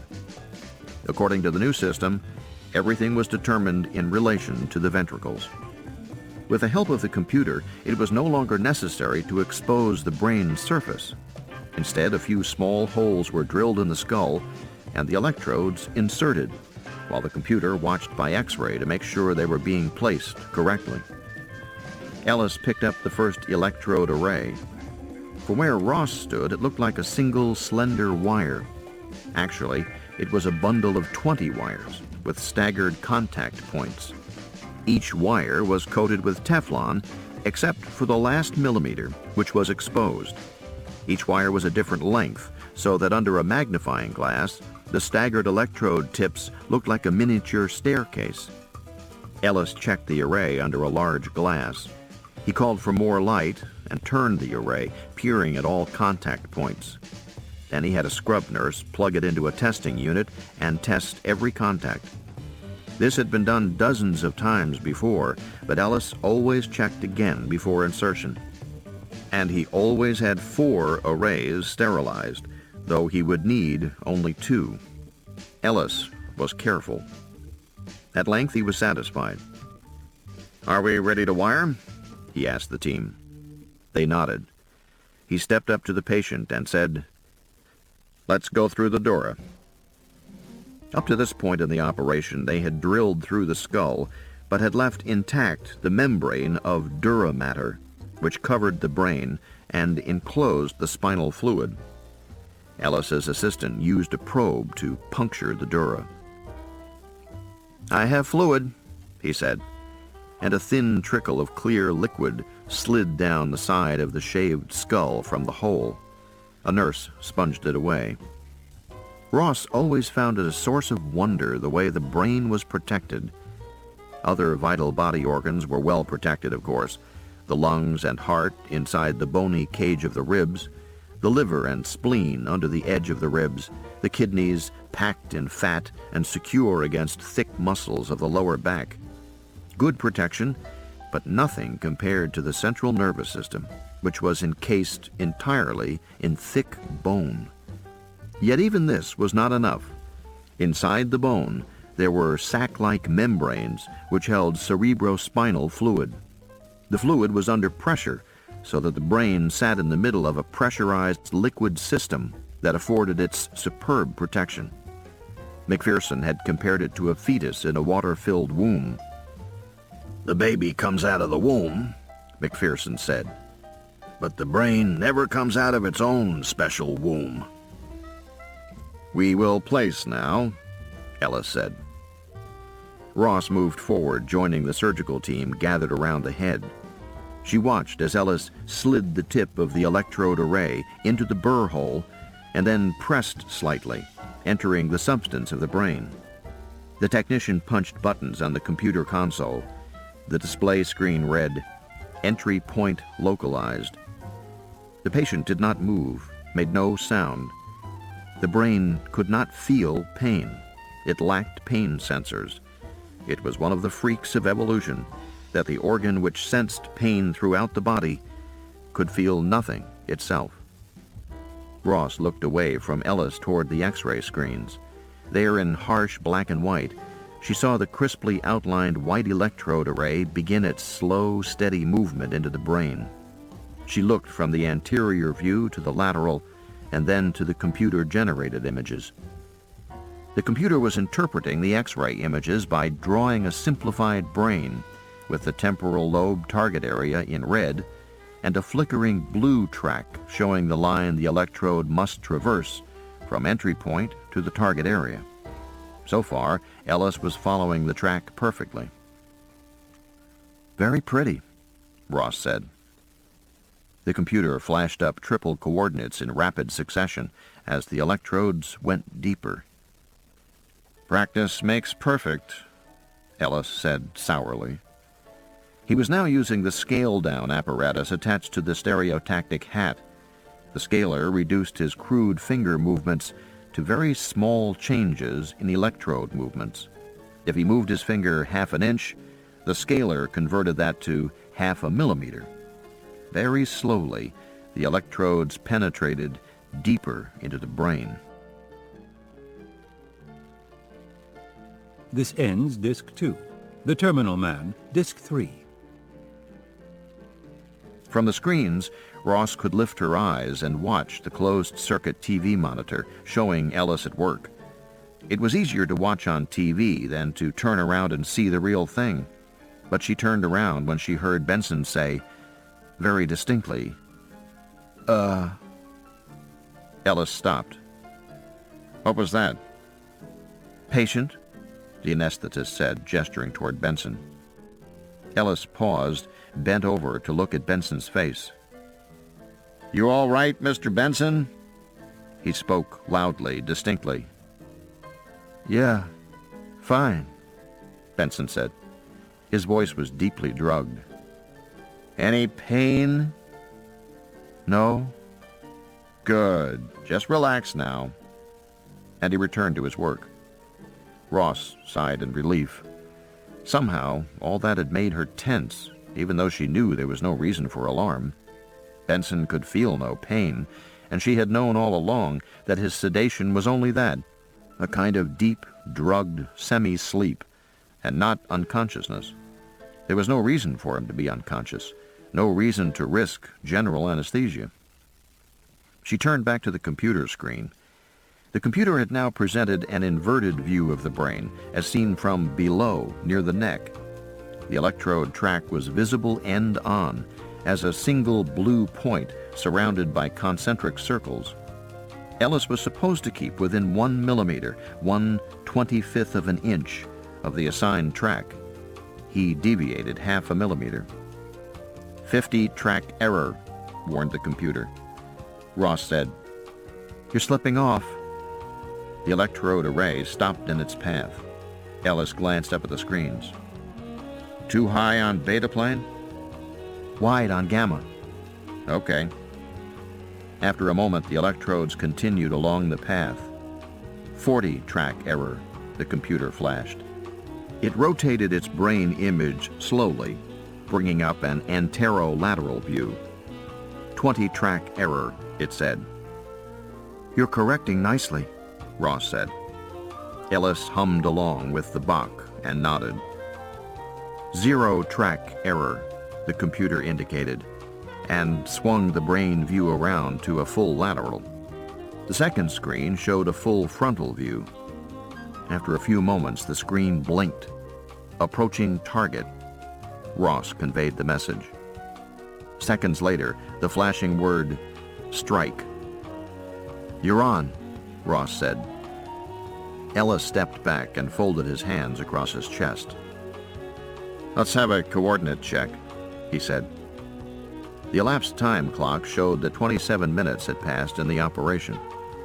The programmer flicked the console buttons rapidly. On the TV screens, the placement of the electrode was simulated by the computer. The simulation ended, like the actual placement, with the word "strike." "Now match it," Ellis said. The computer held its simulation on one screen and matched it to the X-ray image of the patient. The overlap was perfect.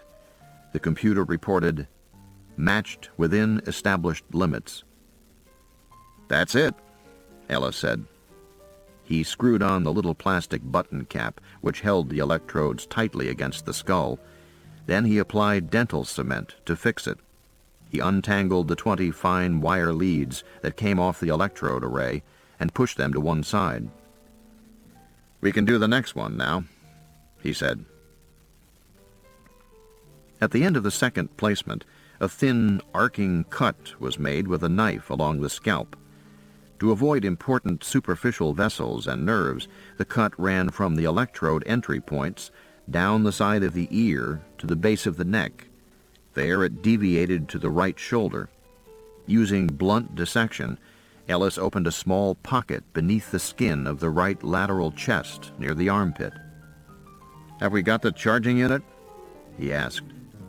The charger was brought to him.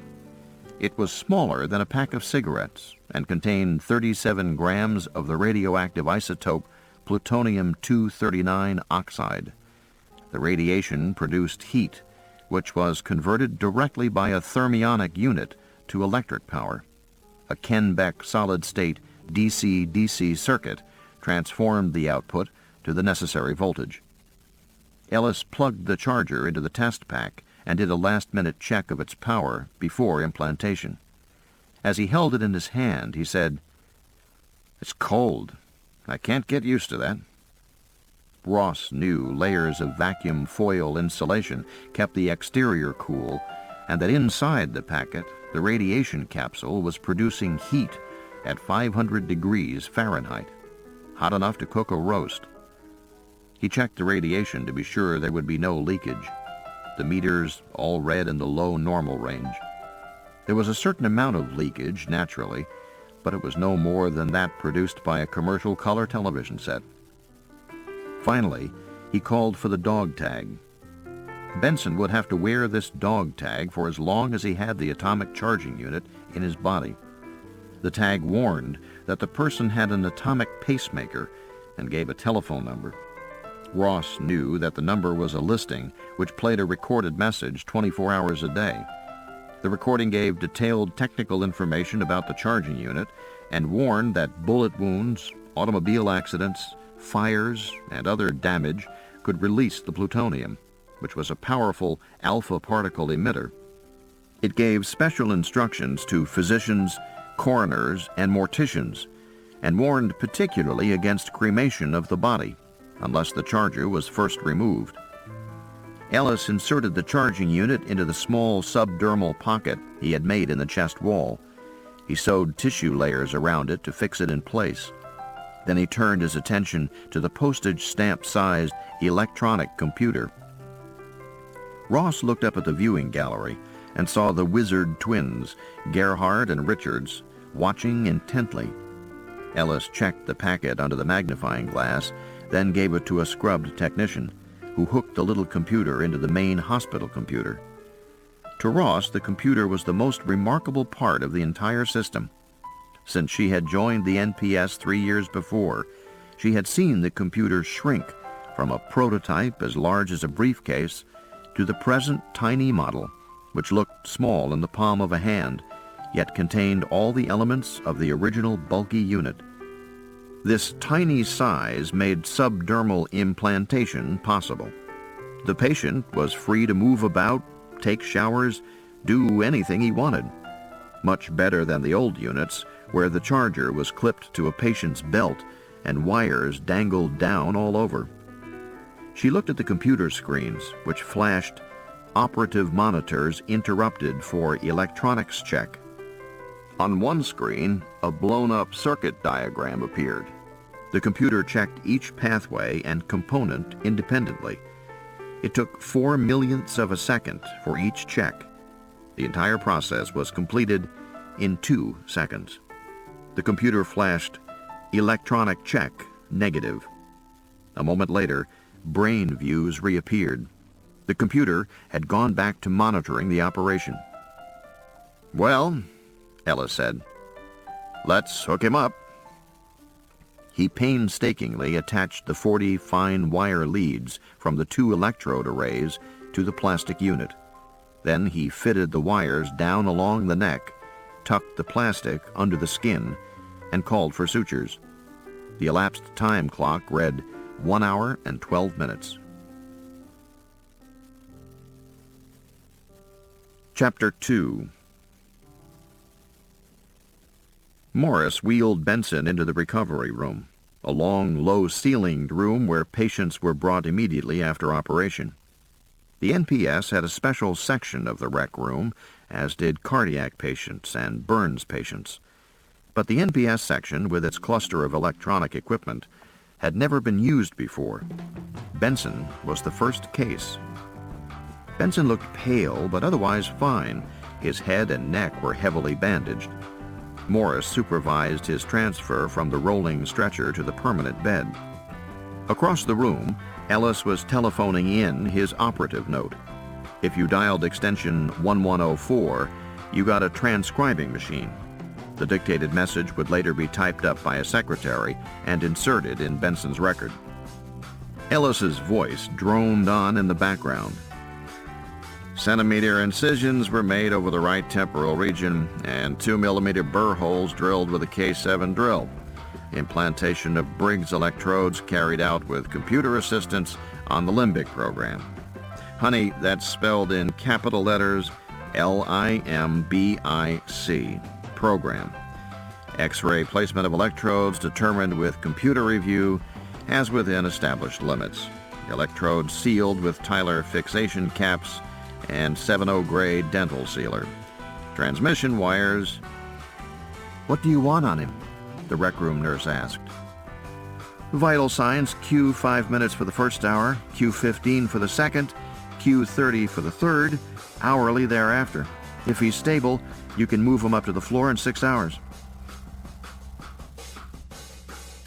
The nurse nodded, making notes. Morris sat down by the bedside to write a short operative note.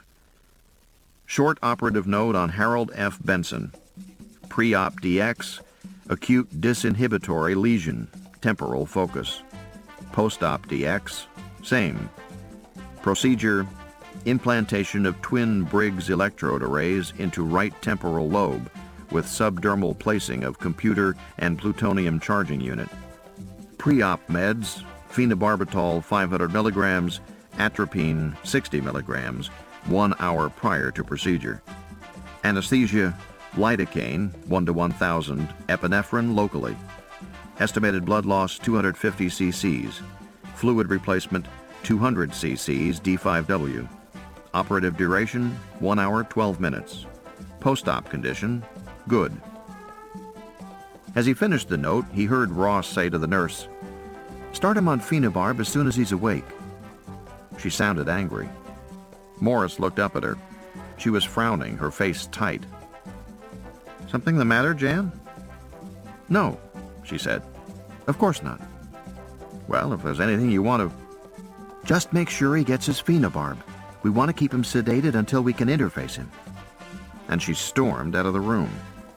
Morris watched her go, then glanced over at Ellis, who was still dictating, but had been watching. Ellis shrugged. Morris adjusted the monitoring equipment on the shelf above Benson's head. He turned it on and waited until it warmed up. Then he placed the temporary induction unit around Benson's taped shoulder. During the operation, all the wires had been hooked up, but they were not working yet. First, Benson would have to be interfaced. This meant determining which of the 40 electrodes would stop his seizures and locking in the appropriate switches on the subdermal computer. Because the computer was under the skin, the locking in would be accomplished by an induction unit, which worked through the skin. But the interfacing couldn't be done until tomorrow. Meanwhile, the equipment monitored Benson's brainwave activity. The screens above the bed glowed a bright green and showed the white tracing of his EEG. The pattern was normal for alpha rhythms slowing from sedation. Benson opened his eyes and looked at Morris. "How do you feel?" he asked. "Sleepy," he said. "Is it beginning soon?" "It's over," Morris said. Benson nodded, not at all surprised, and closed his eyes. A rad lab technician came in and checked for leakage from the plutonium with a Geiger counter. There was none. Morris slipped the dog tag around Benson's neck.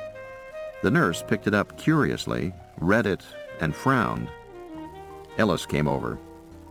"Time for breakfast?" "Yes," Morris said. "Time for breakfast." They left the room together. Chapter 3. The trouble was, he didn't really like the sound of his voice. His voice was rough and grating, and his enunciation was poor. McPherson preferred to see the words in his mind as if they had been written. He pressed the microphone button on the dictation machine. Roman numeral 3, philosophical implications. Roman numeral 3, philosophical implications.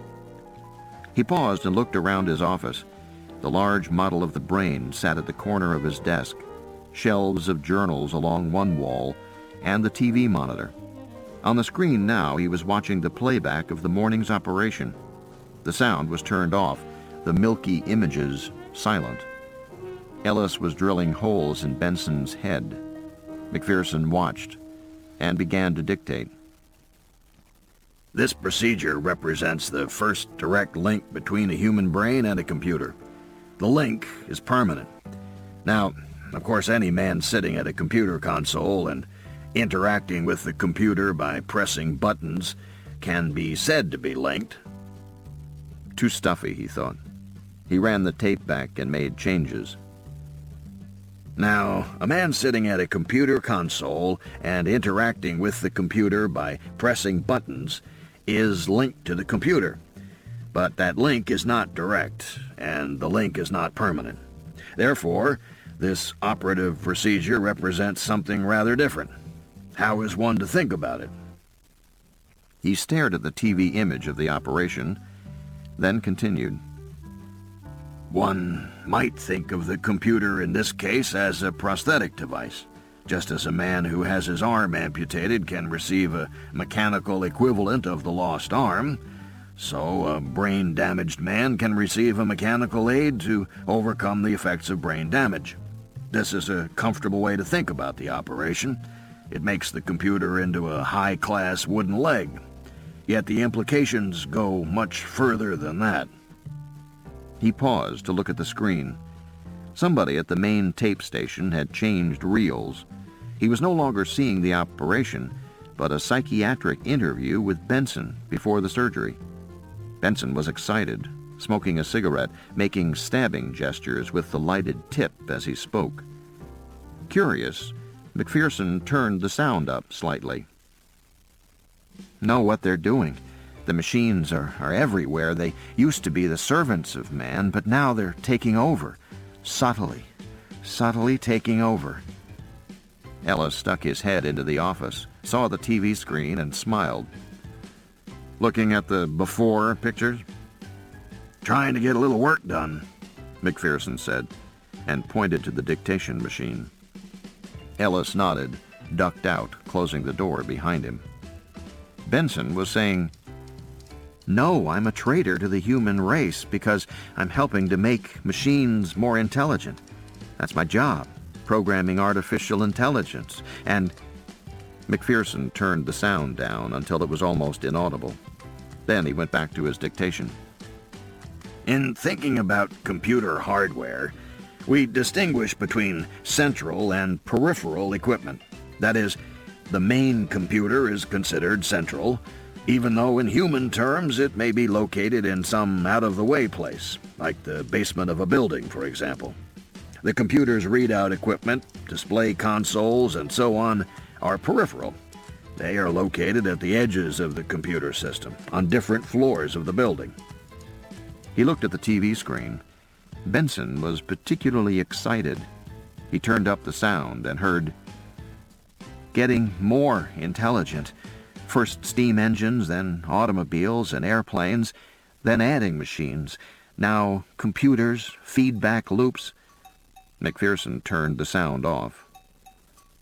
For the human brain, the analogy is a central brain and peripheral terminals, such as mouth, arms, and legs. They carry out the instructions, the output of the brain.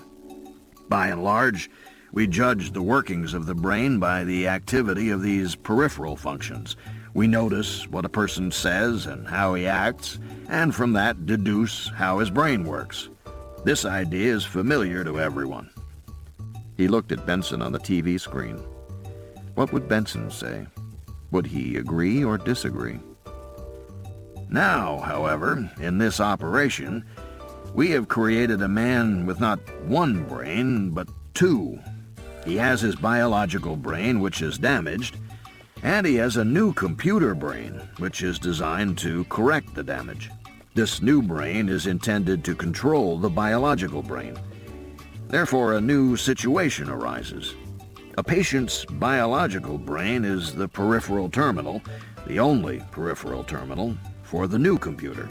In one area, the new computer brain has total control, and therefore the patient's biological brain, and indeed his whole body, has become a terminal for the new computer. We have created a man who is one single, large, complex computer terminal. The patient is a readout device for the new computer, and he is as helpless to control the readout as a TV screen is helpless to control the information presented on it. Perhaps that was a bit strong, he thought. He pressed the button and said, "Harriet, type that last paragraph, but I want to look at it, okay? Roman numeral 4, summary and conclusions." Roman numeral 4, summary and conclusions. He paused again and turned up the sound on Benson. Benson was saying, hate them, particularly the prostitutes, airplane mechanics, dancers, translators, gas station attendants, the people who are machines or who service machines. The prostitutes. I hate them all. As he spoke, Benson continued to stab with his cigarette. Chapter 4. And how did you feel? Dr. Ramos said. Angry, Janet Ross said. Angry as hell. I mean, that nurse was standing there, watching it all. She pretended she didn't understand what was happening, but she did. You felt angry about... Dr. Ramos let his voice trail off. About the operation, about Benson. They went ahead and did it. I told them from the beginning, from the goddamn very beginning, that it was a bad idea. But Ellis and Morris and McPherson all wanted to do it. They're so cocky, particularly Morris. When I saw him in the recovery room gloating over Benson, who was all taped up and pale as a ghost, I just got mad. Why is that? Because he was so pale, because he... She stopped. She fumbled for an answer, but couldn't think of a logical response. I gather the operation was successful, Dr. Ramos said. And most people are pale after surgery. What made you mad? She said nothing. Finally, she said, I don't know. She heard Dr. Ramos shift in his chair. She could not see him. She was lying on the couch, and Dr. Ramos was behind her head. There was a long silence while she stared at the ceiling and tried to think what to say. Her thoughts seemed to be churning, not making any sense. Finally, Dr. Ramos said, The presence of the nurse seems important to you. It does? Well, you mentioned it. I wasn't aware I had. You said the nurse was there and knew what was going on. What exactly was going on? I was mad. But you don't know why? Yes, I do, she said. It was Morris. He's so cocky. Cocky, Dr. Ramos repeated. Overly self-assured. You said cocky. Look, I didn't mean anything by that. It was just a word. She broke off. She was very angry. She could hear it in her voice. You are angry now, Dr. Ramos said. Very. Why? After a long pause, she said, "They didn't listen to me." "Who didn't listen to you?" Any of them. Not McPherson, not Ellis, not Morris. Nobody listened to me. "Did you tell Dr. Ellis or Dr. McPherson you were angry?" No. "But you indicated your anger to Dr. Morris." Yes. He was leading her someplace, and she couldn't see where. Normally at this point she could jump ahead and understand, but this time... "How old is Dr. Morris?" I don't know, about my age, 30, 31, something in there. "About your age." That pissed her off, his way of repeating things. Yes, goddammit, about my age. "And a surgeon?" Yes. "Is it easier to express anger towards someone you regard as a contemporary?" Probably. I never thought about it. "Your father was also a surgeon, but he wasn't your contemporary." You don't have to draw me a picture, she said. "You're still angry." She sighed. Let's change the subject. "All right," he said, in that easy voice that she sometimes liked and sometimes hated. Chapter 5. Morris hated to do initial interviews. The initial interview staff consisted mostly of clinical psychologists. The work was lengthy and boring. A recent tabulation had shown that only 1 in 40 new patients to the NPS received further work, and only 1 in 83 was accepted as having some variety of organic brain disease with behavioral manifestations. That meant most initial interviews were a waste of time. And it was particularly true of the off-the-street patients. A year ago, McPherson had decided, for political reasons, that anyone who heard of the NPS and presented himself directly would be seen. Most patients were still referrals, of course, but McPherson felt the image of the unit depended upon prompt treatment of self-referrals as well. McPherson also believed that everyone on the staff should do initial interviews from time to time. Morris worked 2 days a month in the little interview rooms with the one-way glass mirrors. This was one of his days, but he didn't want to be here. He was still exhilarated from the morning's operation, and he resented returning to this kind of mundane routine. He looked up unhappily as the next patient came into the room. He was a young man in his 20s, wearing dungarees and a sweatshirt. He had long hair. Morris stood to greet him. I'm Dr. Morris. Craig Beckerman. The handshake was soft and tentative. Please sit down. He waved Beckerman to a chair which faced Morris's desk and the one-way mirror behind. What brings you to us? I'm curious. I read about you, Beckerman said. In the magazine. You do brain surgery here. That's true. Well, I was curious about it. In what sense? Well, this magazine article... Can I smoke here? Of course, Morris said. He pushed an ashtray across the desk to Beckerman. Beckerman brought out a pack of Camels, tapped one on the desk, then lit it.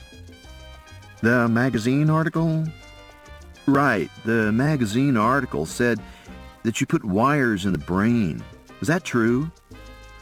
Yes, we sometimes perform that kind of surgery. Beckerman nodded. He smoked the cigarette.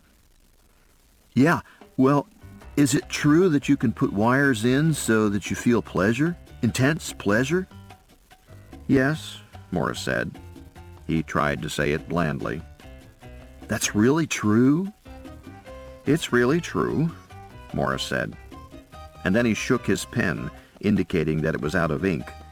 He opened the desk drawer to take out another pen, and as he reached into the drawer, he pressed a sequence on the buttons hidden inside.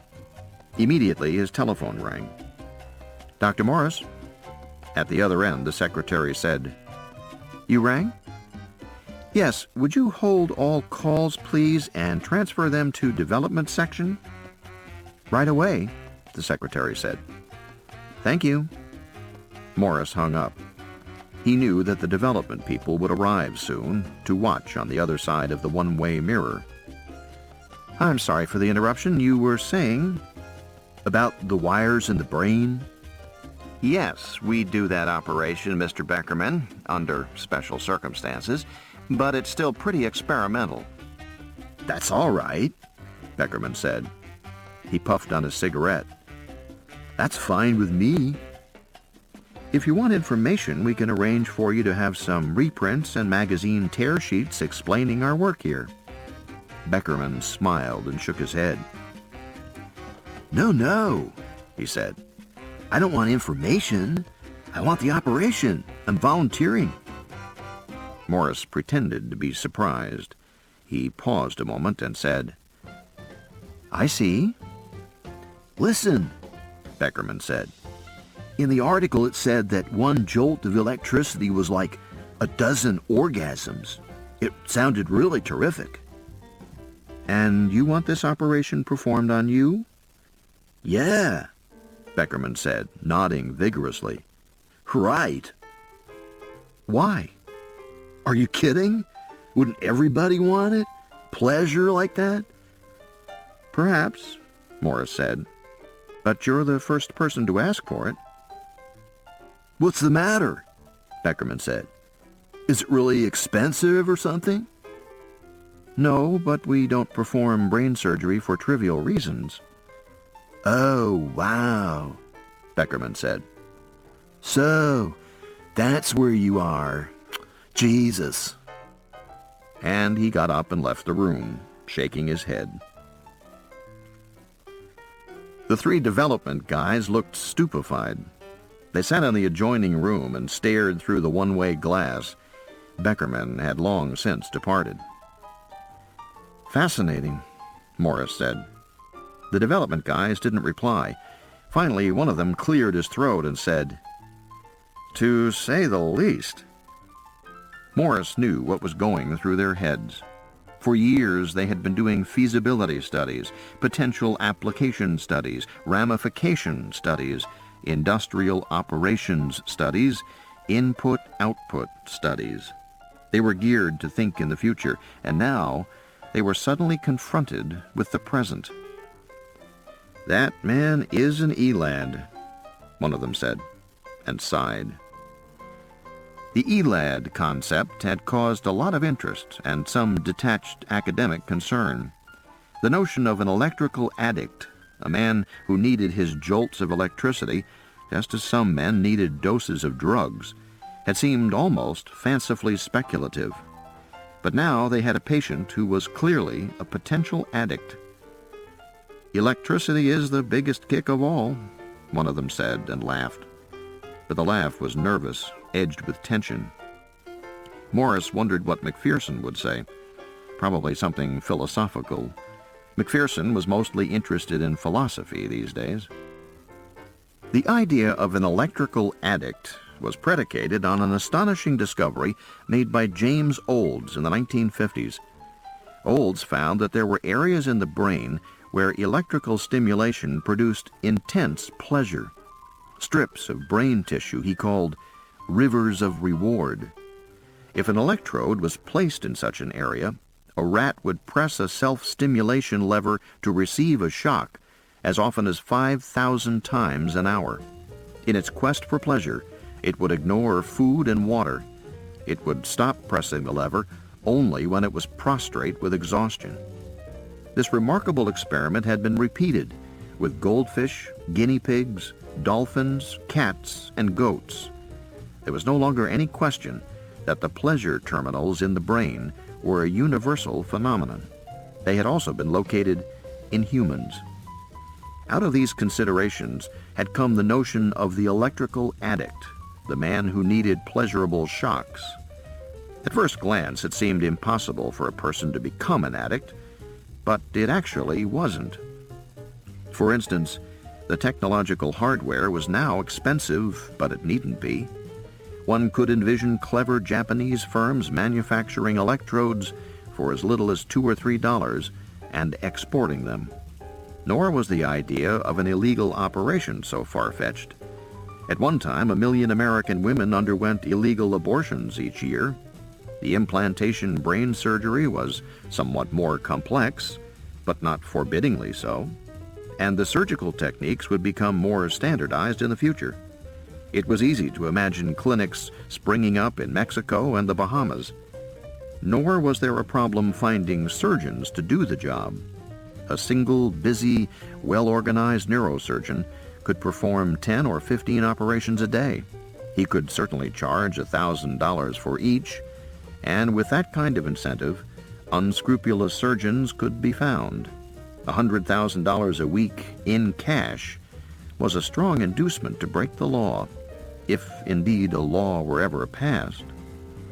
That did not seem very likely. A year before, the hospital had organized a seminar with legal scholars on biomedical technology and the law. ELADs were among the subjects discussed, but the lawyers were not responsive. The ELAD concept did not fit neatly into the already existing pattern of laws governing drug addiction. All those laws recognized that a person could become a drug addict innocently or involuntarily, quite a different proposition from a person coldly seeking a surgical procedure that would make him an addict. Most of the lawyers felt that the public would not seek such an operation. There would be no legal problem because there would be no public demand. Now Beckerman had provided evidence for such a demand. "I'll be goddamned," another of the development people said.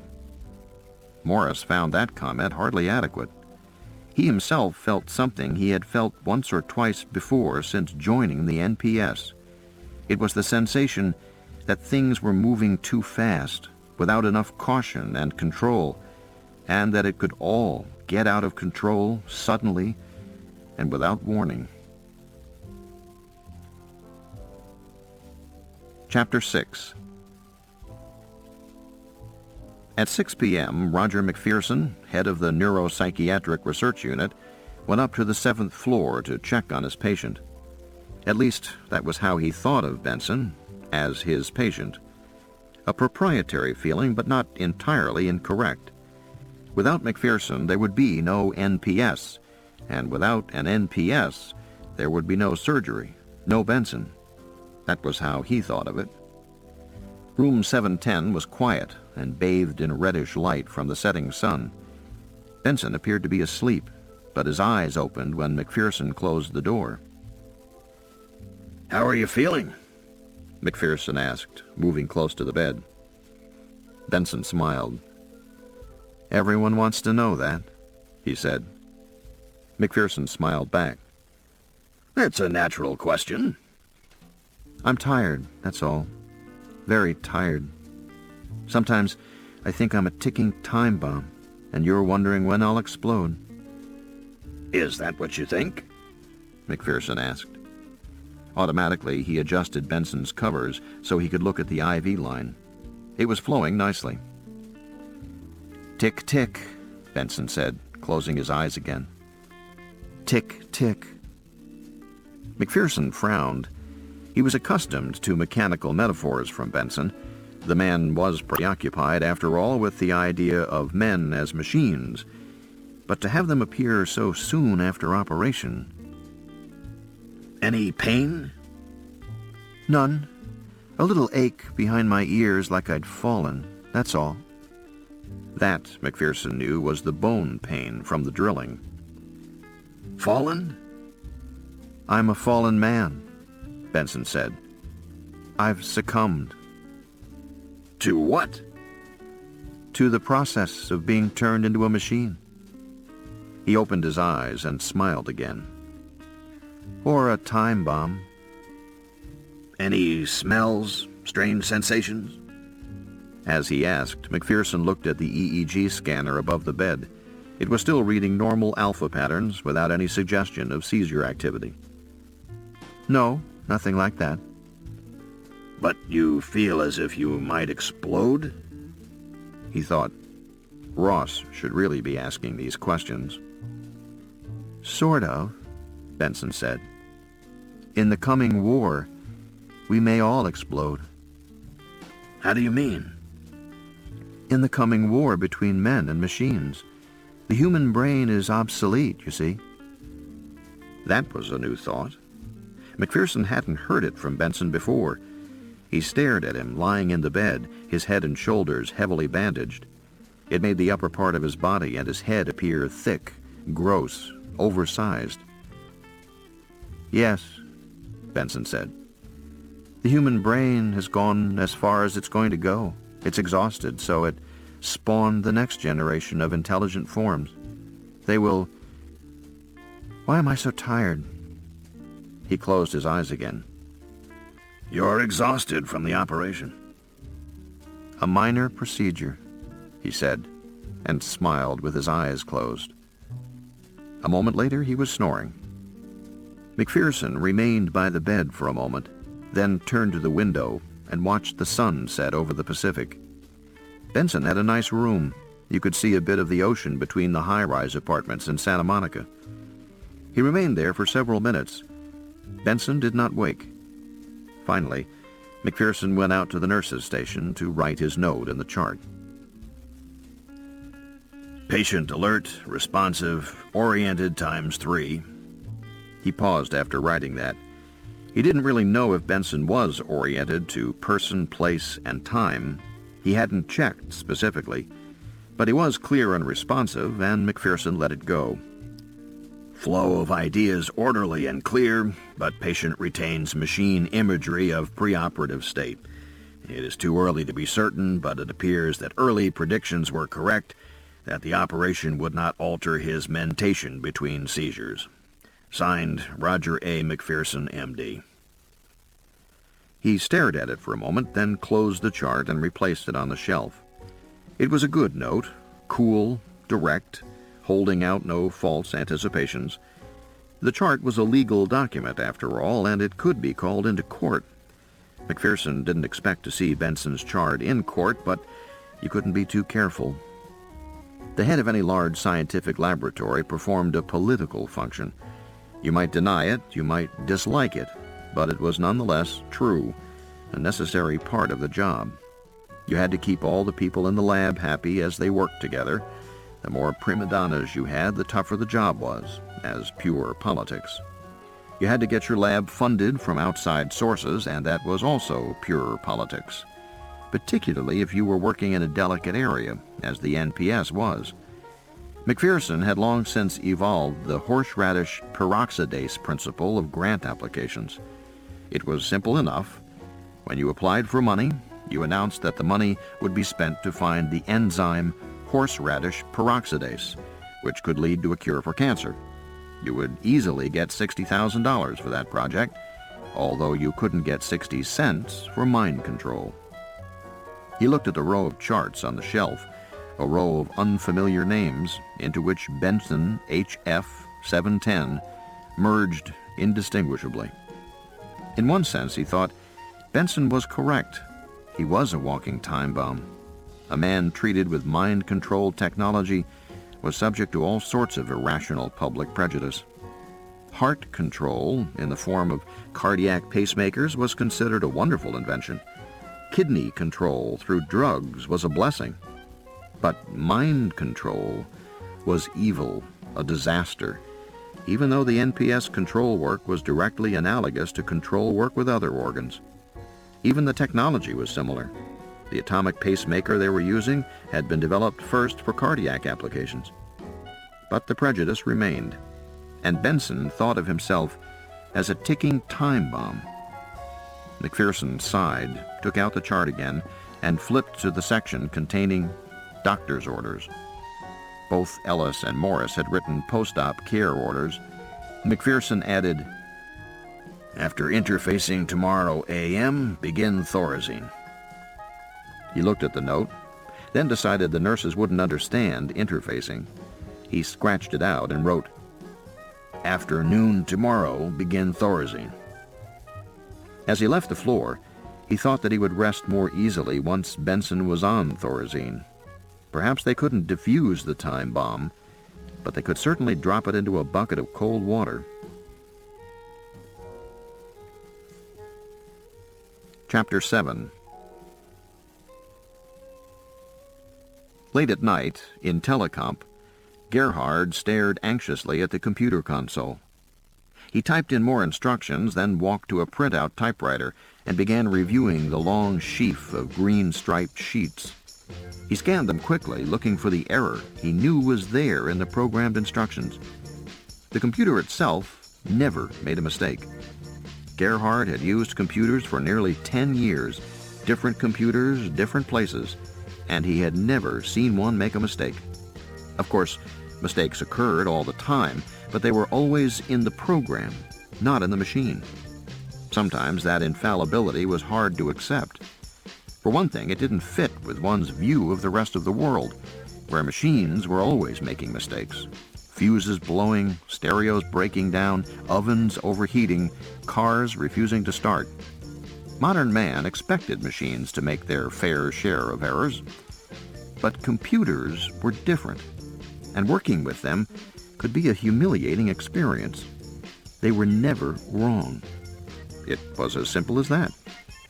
Even when it took weeks to find the source of some problem, even when the program was checked a dozen times by as many different people, even when the whole staff was slowly coming to the conclusion that for once the computer circuitry had fouled up, it always turned out, in the end, to be a human error of some kind. Always. Richards came in, shrugging off a sport coat, and poured himself a cup of coffee.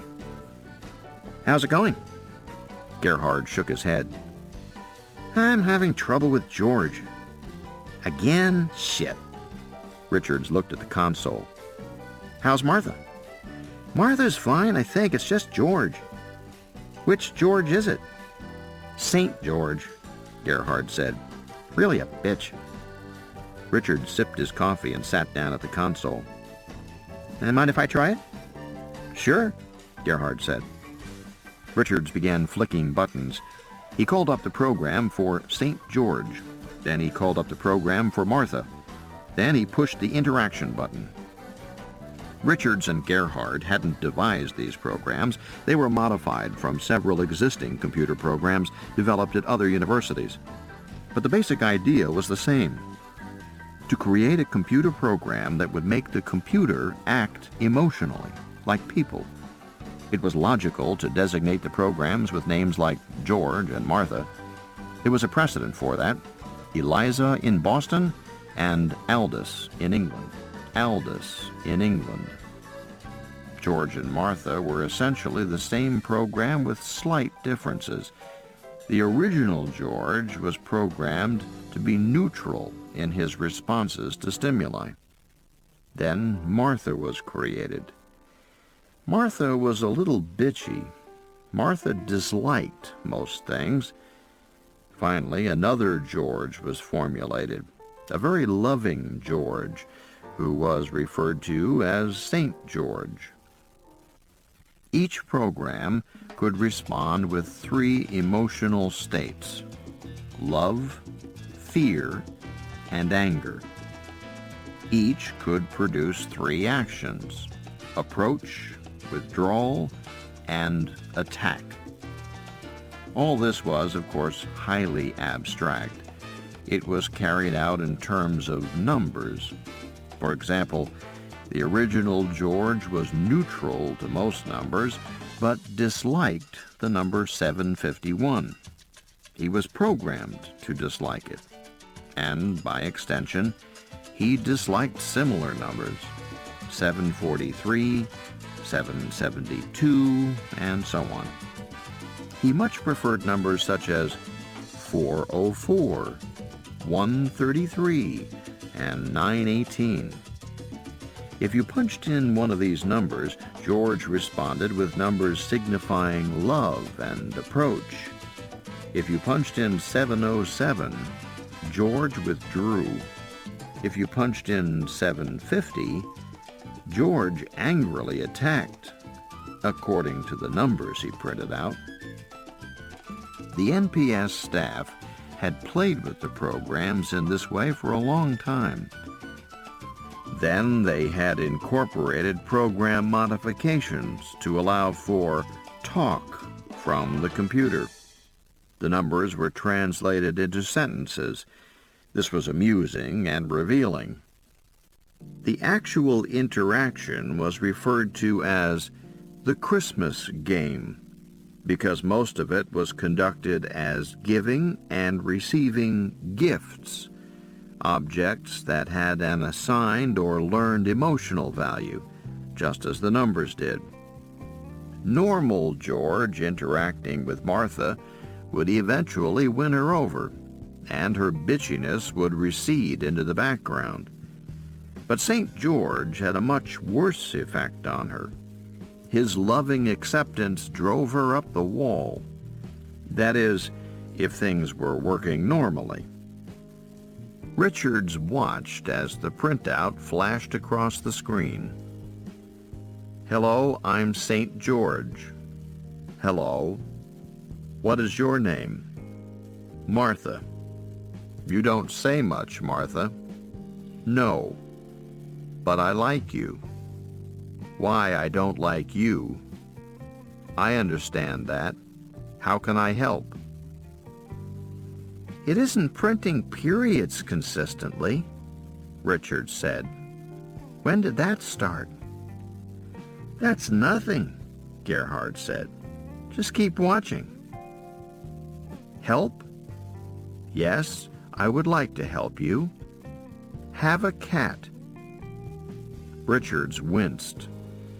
Cats were programmed to be something that both George and Martha disliked. Giving George a cat was a very hostile move. "Thank you." "Have another cat." "Thank you. You are very kind." "Have another cat." "No, thank you." "Don't you like cats?" "Yes, but I have enough cats." "Have a gorilla." "Really nasty," Richard said. "What are the other interactions like?" "Pretty much the same," Gerhard said. "As bad as this?" "Pretty much." They were accustomed now to the idea that when the computers interacted, the results were unpredictable. The general form of interaction could be guessed, but the specific results were uncertain. It was like a computer playing checkers. It was probably going to win, but it would win a different way each time, depending on what the opponent did. "I don't want a gorilla." "Don't you like gorillas?" "No, thank you." "You are too polite." "I am sorry if I offend you in any way." "You talk too much." "I am sorry." "Have an eggplant." Richards watched with interest. St. George had no background for eggplants, but he disliked cucumbers and bananas. "No, thank you." "Don't you like eggplant?" "Not very much." "Here, have another one." "No, thank you." "I want you to have it." "No, thank you." "Go on and take it." "No, thank you." "I insist." "No, thank you." "What's happened to St. George?" Richards asked. "His responses are too much the same." "That's what's bothering me." "What's he cycling through on the program?" "I was looking for it when you came in." "I insist that you have a cucumber." "I refuse." "George," Richards said, almost without thinking. "Then have a banana." "No." "George is breaking down," Richards said. "He's not a saint anymore." "Then have both a banana and a cucumber." "No, thank you." "I insist." "Go to hell, I will kill you." The screen was filled with white dots. "What does that mean? Unprintable response?" Richard said. "I don't know. I've never seen it before tonight." How many times has this program been run? Richards asked. 110 against Martha. Any learning erasures? No.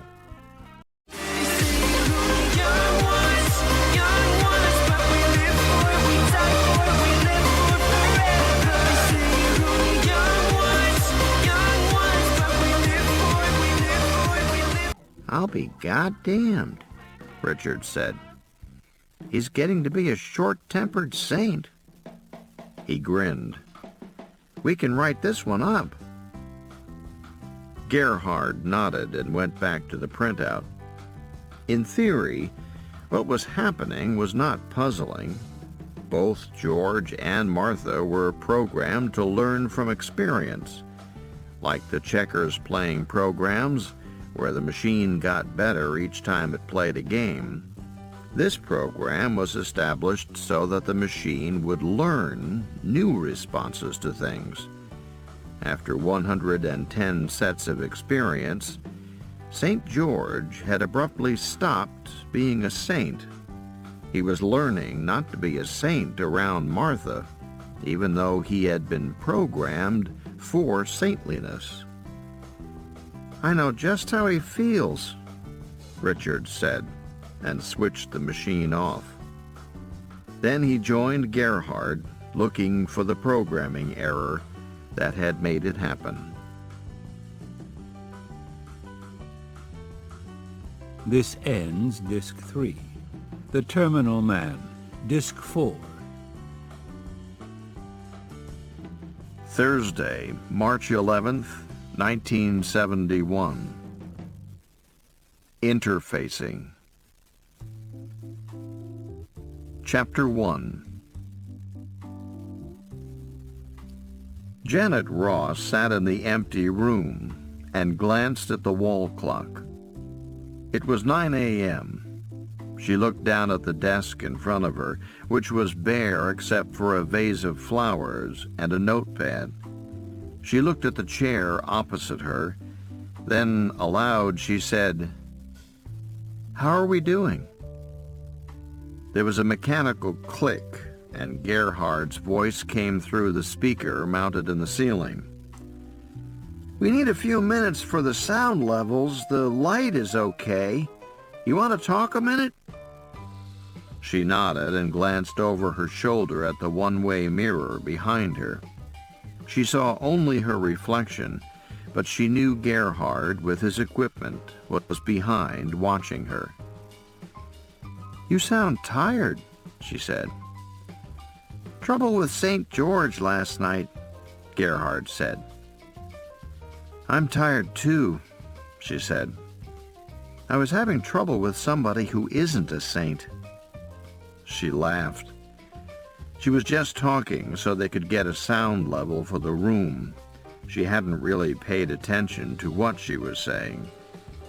But it was true. Arthur was no saint. He was also no great discovery, though she'd thought he might be a few weeks ago when she first met him. She had been, in fact, a little infatuated with him. Infatuated? Is that what you'd call it? She could hear Dr. Ramos now. Arthur had been born handsome and wealthy. He had a yellow Ferrari, a lot of dash, and a lot of charm. She was able to feel feminine and frivolous around him. He did madcap, dashing things like flying her to Mexico City for dinner because he knew a little restaurant where they made the best tacos in the world. She knew it was all silly, but she enjoyed it. And in a way, she was relieved. She never had to talk about medicine or the hospital or psychiatry. Arthur wasn't interested in any of those things. He was interested in her as a woman. Not as a sex object? Damn Dr. Ramos. Then, as she got to know him better, she found herself wanting to talk about her work. And she found, with some surprise, that Arthur didn't want to hear about it. Arthur was threatened by her work. He had problems about achievement. He was nominally a stockbroker, an easy thing for a rich man's son to be, and he talked with authority about money, investments, interest rates, bond issues, but there was an aggressive quality in his manner, a defensiveness, as if he were substantiating himself. And then she realized what she should have known from the beginning, that Arthur was chiefly interested in her because she was substantial. It was, in theory, more difficult to impress her, to sweep her off her feet, than it was to impress the little actresses who hung out at Bumble's and the candy store, and therefore more satisfying. As time went on, she no longer drew pleasure from being frivolous around him, and everything became vaguely depressing. She recognized all the signs. Her work at the hospital became busier, and she had to break dates with him. When she did see him, she was bored by his flamboyance, his restless impulsiveness, his clothes, and his cars. She would look at him across the dinner table and try to discover what she had once seen. She could not find even a trace of it. Last night, she had broken it off. They both knew it was coming, and... "You stopped talking," Gerhard said. "I don't know what to say. Now is the time for all good men to come to the aid of the patient. The quick brown fox jumped over the pithed frog. We are all headed for that final common pathway in the sky." She paused. "Is that enough?" "A little more." "Mary, Mary, quite contrary, how does your garden grow?" "I'm sorry, I don't remember the rest. How does the poem go?" She laughed. "That's fine, we have the level now." She looked up at the loudspeaker. "Will you be interfacing at the end of the series?" "Probably," Gerhard said. "If it goes well. Raj is in a hurry to get him onto tranquilizers." She nodded. This was the final stage in Benson's treatment, and it had to be done before tranquilizers could be administered. Benson had been kept on sedation with phenobarbital until midnight the night before. He would be clear-headed this morning and ready for interfacing. It was McPherson who had coined the term interfacing. McPherson liked computer terminology. An interface was the boundary between two systems, or between a computer and an effector mechanism.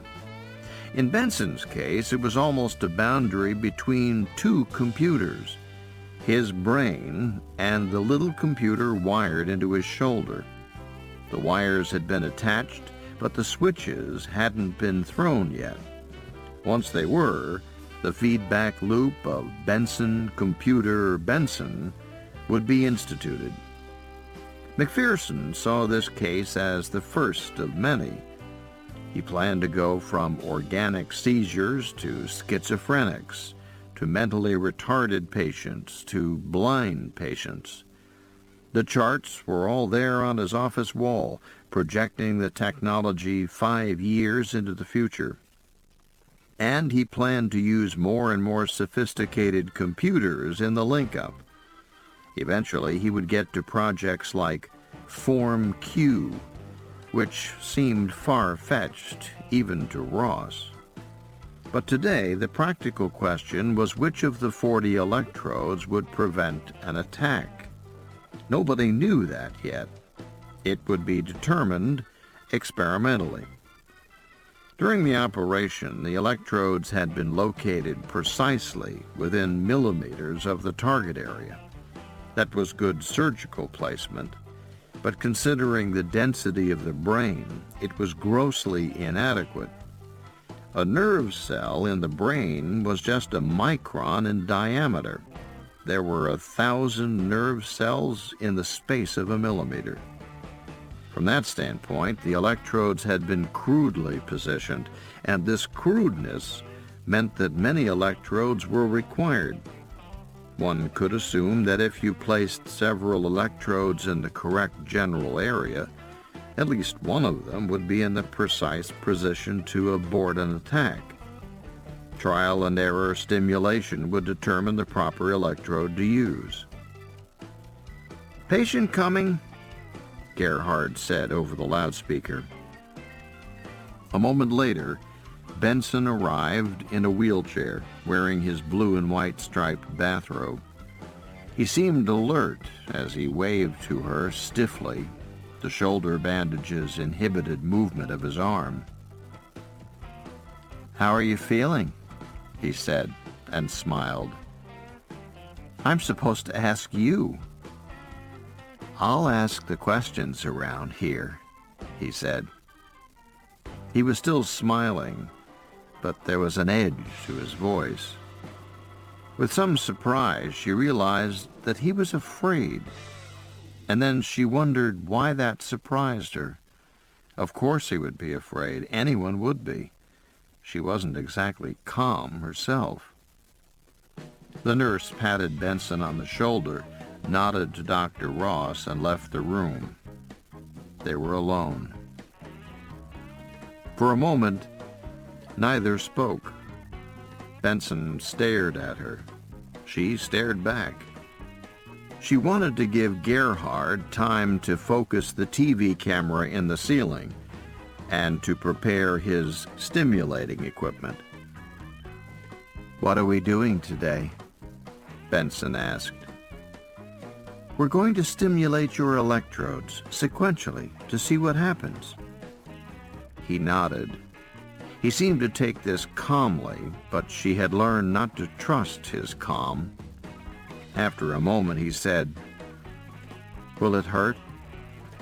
"No." "Okay," he said. "Go ahead."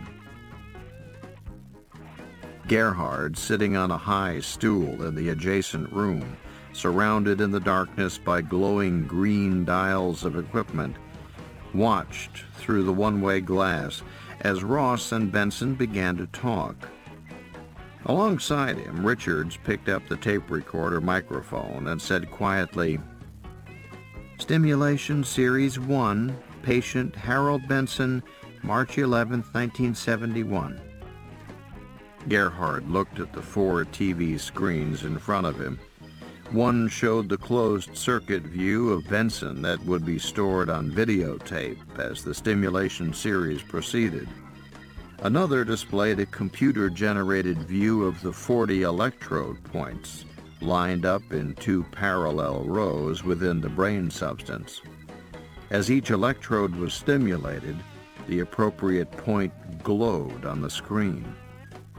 A third TV screen ran an oscilloscope tracing of the shock pulse as it was delivered, and a fourth showed a wiring diagram of the tiny computer in Benson's neck. It also glowed as stimulations traveled through the circuit pathways. In the next room, Ross was saying, "You'll feel a variety of sensations, and some of them may be quite pleasant. We want you to tell us what you feel, all right?"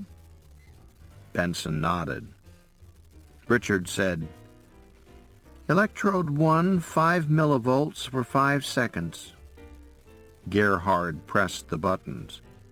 The computer diagram showed a tracing of the circuit being closed, the current snaking its way through the intricate electronic maze of Benson's shoulder computer. They watched Benson through the one-way glass. Benson said, "That's interesting." "What's interesting?" Ross asked. "That feeling. Can you describe it?" "Well, it's like eating a ham sandwich." "Do you like ham sandwiches?" Benson shrugged. "Not particularly." "Do you feel hungry?" "Not particularly." Do you feel anything else? No, just the taste of a ham sandwich. He smiled. On rye. Gerhard, sitting at the control panel, nodded. The first electrode had stimulated a vague memory trace. Richards. Electrode 2, 5 millivolts, 5 seconds. Benson said, I have to go to the bathroom. Ross said, It will pass. Gerhard sat back from the control panel, sipped a cup of coffee, and watched the interview progress. Electrode 3, 5 millivolts, 5 seconds. This one produced absolutely no effect on Benson. Benson was quietly talking with Ross about bathrooms in restaurants, hotels, airports. Try it again, Gerhard said. Up 5. Repeat electrode 3, 10 millivolts, 5 seconds, Richard said. The TV screen flashed the circuit through electrode 3. There was still no effect. Go on to 4, Gerhard said. He wrote out a few notes. Number 1, question mark, memory trace, ham sandwich. Number 2, bladder fullness. Number 3, no subjective change. Number 4, he drew the dash and waited. It was going to take a long time to go through all 40 electrodes, but it was fascinating to watch. They produced such strikingly different effects, yet each electrode was very close to the next. It was the ultimate proof of the density of the brain, which had once been described as the most complex structure in the known universe. And it was certainly true. There were 3 times as many cells packed into a single human brain as there were human beings on the face of the earth. That density was hard to comprehend sometimes. Early in his NPS career, Gerhard had requested a human brain to dissect. He had done it over a period of several days, with a dozen neuroanatomy texts opened up before him. He used the traditional tool for brain dissection, a blunt wooden stick, to scrape away the cheesy gray material. He had patiently, carefully scraped away, and in the end, he had nothing. The brain was not like the liver or the lungs. To the naked eye, it was uniform and boring, giving no indication of its true function. The brain was too subtle, too complex, too dense. Electrode 4, Richard said into the recorder. 5 millivolts, 5 seconds. The shock was delivered. And Benson, in an oddly childlike voice, said, "Could I have some milk and cookies, please?" "That's interesting," Gerhard said, watching the reaction. Richards nodded. "How old would you say?" "About 5 or 6 at most." Benson was talking about cookies, talking about his tricycle to Ross. Slowly, over the next few minutes, he seemed to emerge like a time traveler, advancing through the years. Finally, he became fully adult again, thinking back to his youth instead of actually being there. "I always wanted the cookies, and she would never give them to me. She said they were bad for me and would give me cavities." "We can go on," Gerhard said. Richard said, "Electrode 5, 5 millivolts, 5 seconds." In the next room, Benson shifted uncomfortably in his wheelchair. Ross asked him if something was wrong. Benson said, "It feels funny." How do you mean? I can't describe it. It's like sandpaper, irritating. Gerhard nodded and wrote in his notes, Number 5, potential attack electrode. This happened sometimes. Occasionally an electrode would be found to stimulate a seizure. Nobody knew why, and Gerhard personally thought that nobody ever would. The brain was, he believed, beyond comprehension. His work with programs like George and Martha had led him to understand that relatively simple computer instructions could produce complex and unpredictable machine behavior. It was also true that the programmed machine could exceed the capabilities of the programmer.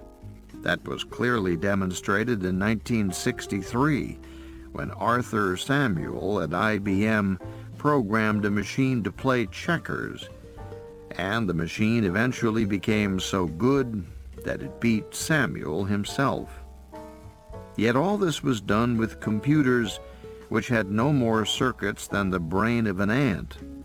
The human brain far exceeded that complexity, and the programming of the human brain extended over many decades. How could anyone seriously expect to understand it? There was also a philosophical problem, Gödel's theorem, that no system could explain itself, and no machine could understand its own workings. At most, Gerhard believed that a human brain might, after years of work, decipher a frog brain, but a human brain could never decipher itself in the same detail. For that, you would need a superhuman brain. Gerhard thought that someday a computer would be developed that could untangle the billions of cells and hundreds of billions of interconnections in the human brain. Then, at last, man would have the information that he wanted. But man wouldn't have done the work. Another order of intelligence would have done it. And man would not know, of course, how the computer worked. Morris entered the room with a cup of coffee. He sipped it and glanced at Benson through the glass. "How's he holding up?" "Okay," Gerhard said. "Electrode 6, 5, and 5, Richards intoned. In the next room, Benson failed to react. He sat talking with Ross about the operation and his lingering headache. He was quite calm and apparently unaffected.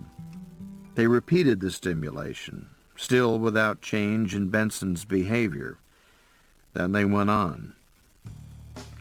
"Electrode 7, 5, and 5, Richard said. He delivered the shock. Benson sat up abruptly. "Oh," he said. "That was nice." "What was?" Ross said. "You can do that again if you want to." "How does it feel?" "Nice," Benson said. His whole appearance seemed to change subtly.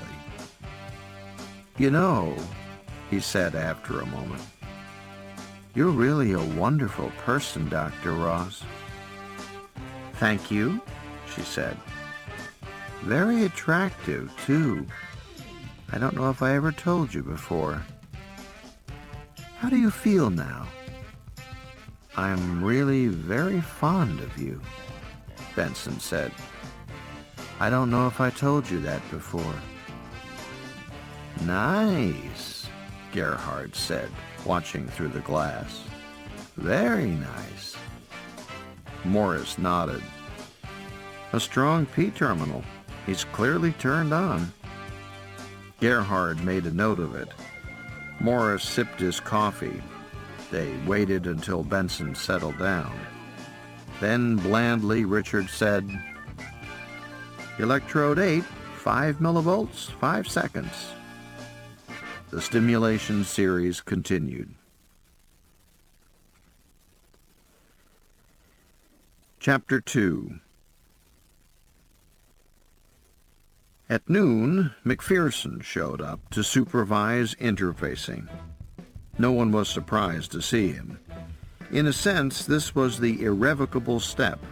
Everything preceding it was unimportant.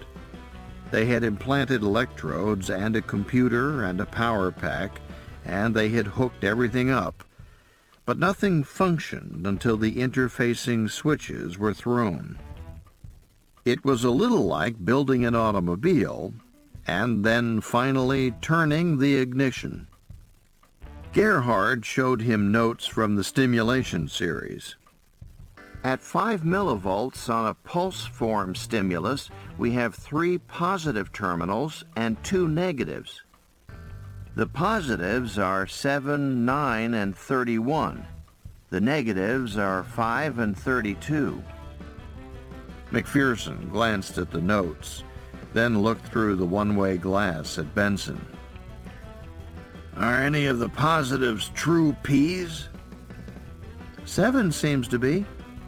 Strong? Pretty strong. When we stimulated him, he said he liked it, and he began to act sexually aroused toward Jan.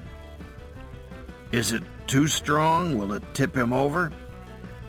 Gerhard shook his head.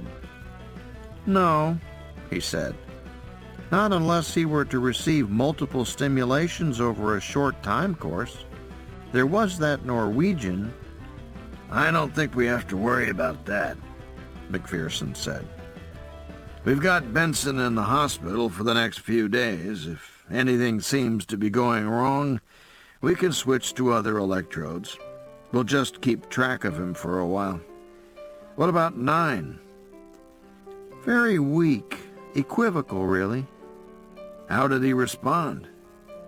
There was a subtle increase in spontaneity, more tendency to smile, to tell happy and positive anecdotes. McPherson seemed unimpressed. And 31? Clear tranquilizing effect. Calmness, relaxation, happiness. McPherson rubbed his hands together. I guess we can get on with it, he said. He looked once through the glass at Benson and said, Interface the patient with 7 and 31. McPherson was clearly feeling a sense of high drama and medical history. Gerhard got off his stool and walked to a corner of the room where there was a computer console mounted beneath a TV screen. He began to touch the buttons. The TV screen glowed to life. After a moment, letters appeared on it. Benson HF, interfacing procedure. Possible electrodes 40, designated serially. Possible voltages continuous. Possible durations continuous.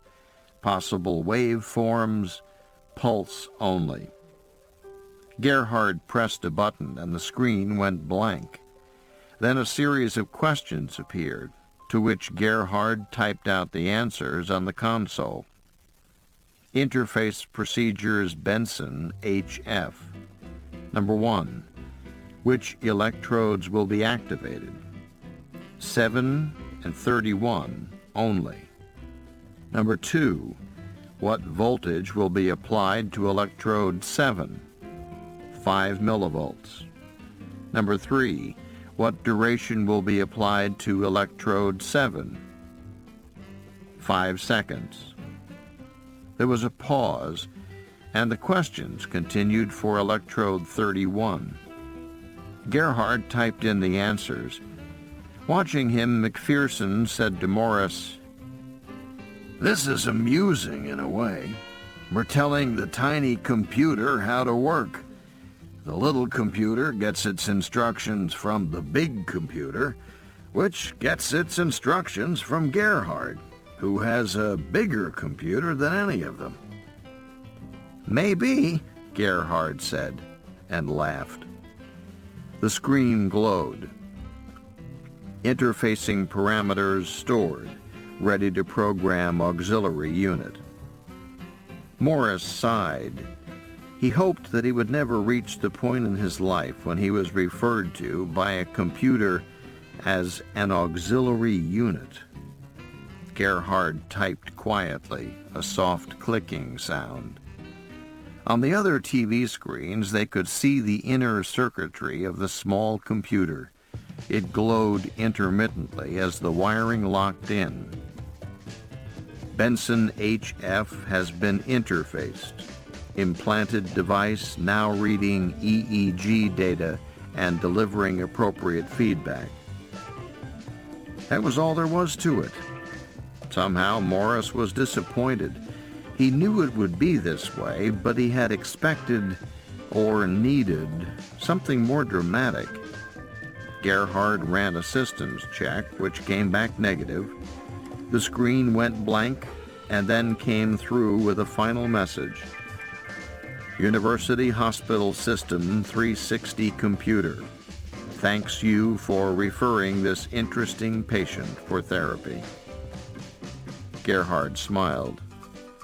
In the next room, Benson was still talking quietly with Ross. Neither of them seemed to have noticed anything different at all.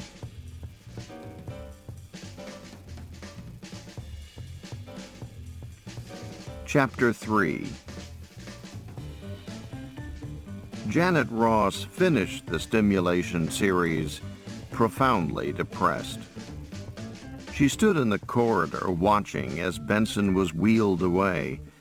She had a last glimpse of the white bandages around his neck as the nurse turned the corner. Then he was gone. She walked down the hallway in the other direction through the multicolored NPS doors. For some reason, she found herself thinking about Arthur's yellow Ferrari. It was so marvelous and elegant and irrelevant to anything. The perfect toy. She wished she were in Monte Carlo, stepping out of Arthur's Ferrari, wearing her Balenciaga gown, going up the stairs to the casino to gamble with nothing more important than money. She looked at her watch. Christ, it was only 12:15.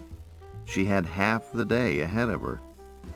What was it like to be a pediatrician? Probably fun, tickling babies and giving shots and advising mothers on toilet training. Not a bad way to live. She thought again of the bandages on Benson's shoulder and went into telecomp. She had hoped to speak to Gerhard alone, but instead everyone was in the room. McPherson, Morris, Ellis, everyone. They were all jubilant, toasting each other with coffee in styrofoam cups. Someone thrust a cup into her hands, and McPherson put his arm around her in a fatherly way. I gather we turned Benson on to you today. Yes, you did, she said, managing to smile.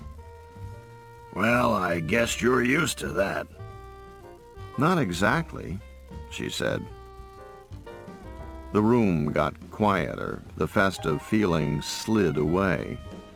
She felt bad about that, but not really. There was nothing amusing about shocking a person into sexual arousal. It was physiologically interesting, was frightening and pathetic, but not funny. Why do they all find it so goddamn funny? Ellis produced a hip flask and poured clear liquid into her coffee. Makes it Irish, he said with a wink. Much better. She nodded and glanced across the room at Gerhard. Drink up, Ellis said. Gerhard was talking to Morris about something. It seemed a very intent conversation. Then she heard Morris say, You please pass the pussy? Gerhard laughed. Morris laughed. It was some kind of joke. Not bad, considering, Ellis said. What do you think? Very good, she said, taking a small sip. She managed to get away from Ellis and McPherson and went over to Gerhard. He was momentarily alone. Morris had gone off to refill his cup. "Listen," she said. "Can I talk to you for a second?" "Sure," Gerhard said. He bent his head closer to hers. "What is it?" "I want to know something. Is it possible for you to monitor Benson here on the main computer?" "You mean monitor the implanted unit?" "Yes." Gerhard shrugged. "I guess so, but why bother? We know the implanted unit is working." "I know," she said. "I know, but will you do it anyway as a precaution?" Gerhard said nothing. His eyes said, "Precaution against what?" "Please?" "Okay," he said. "I'll punch in a monitoring subroutine as soon as they leave." He nodded to the group. "I'll have the computer check on him twice an hour." She frowned. 4 times an hour? "How about every 10 minutes?" she said. "Okay," he said. "Every 10 minutes." "Thanks," she said. Then she drained her coffee and left the room.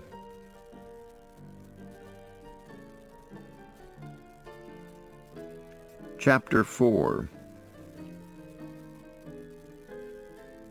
Ellis sat in a corner of room 710 and watched the half-dozen technicians maneuvering around the bed.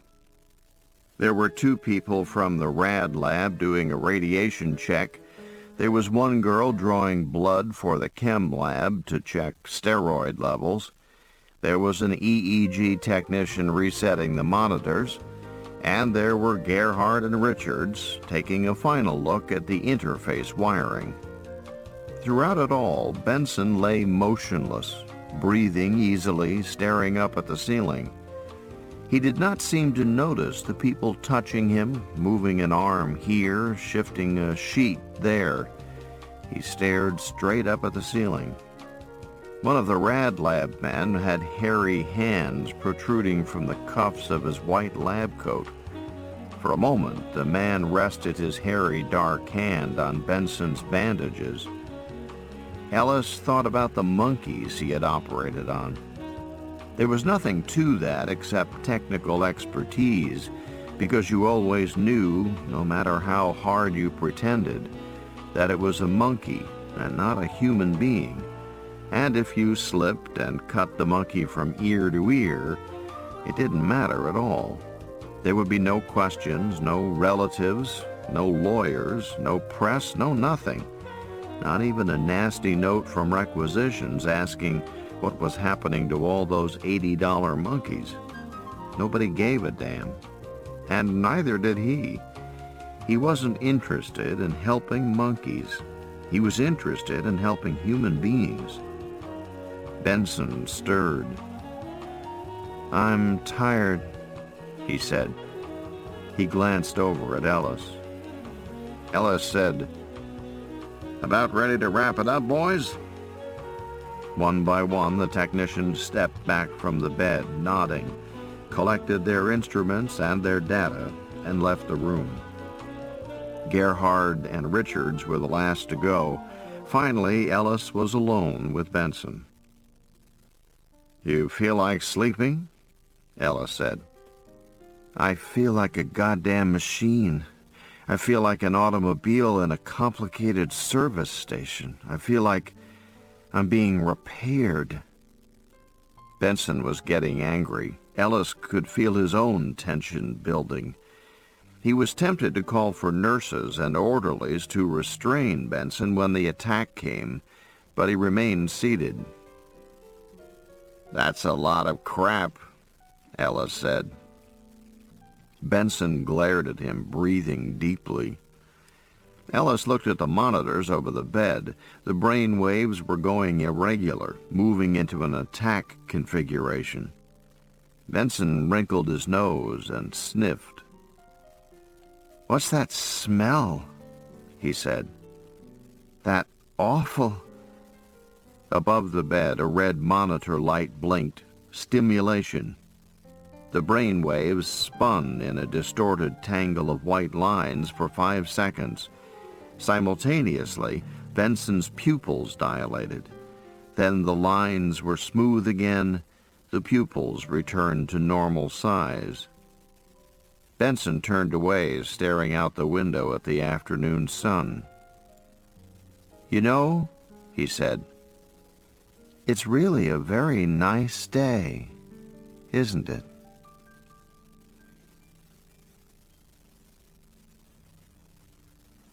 Chapter 5.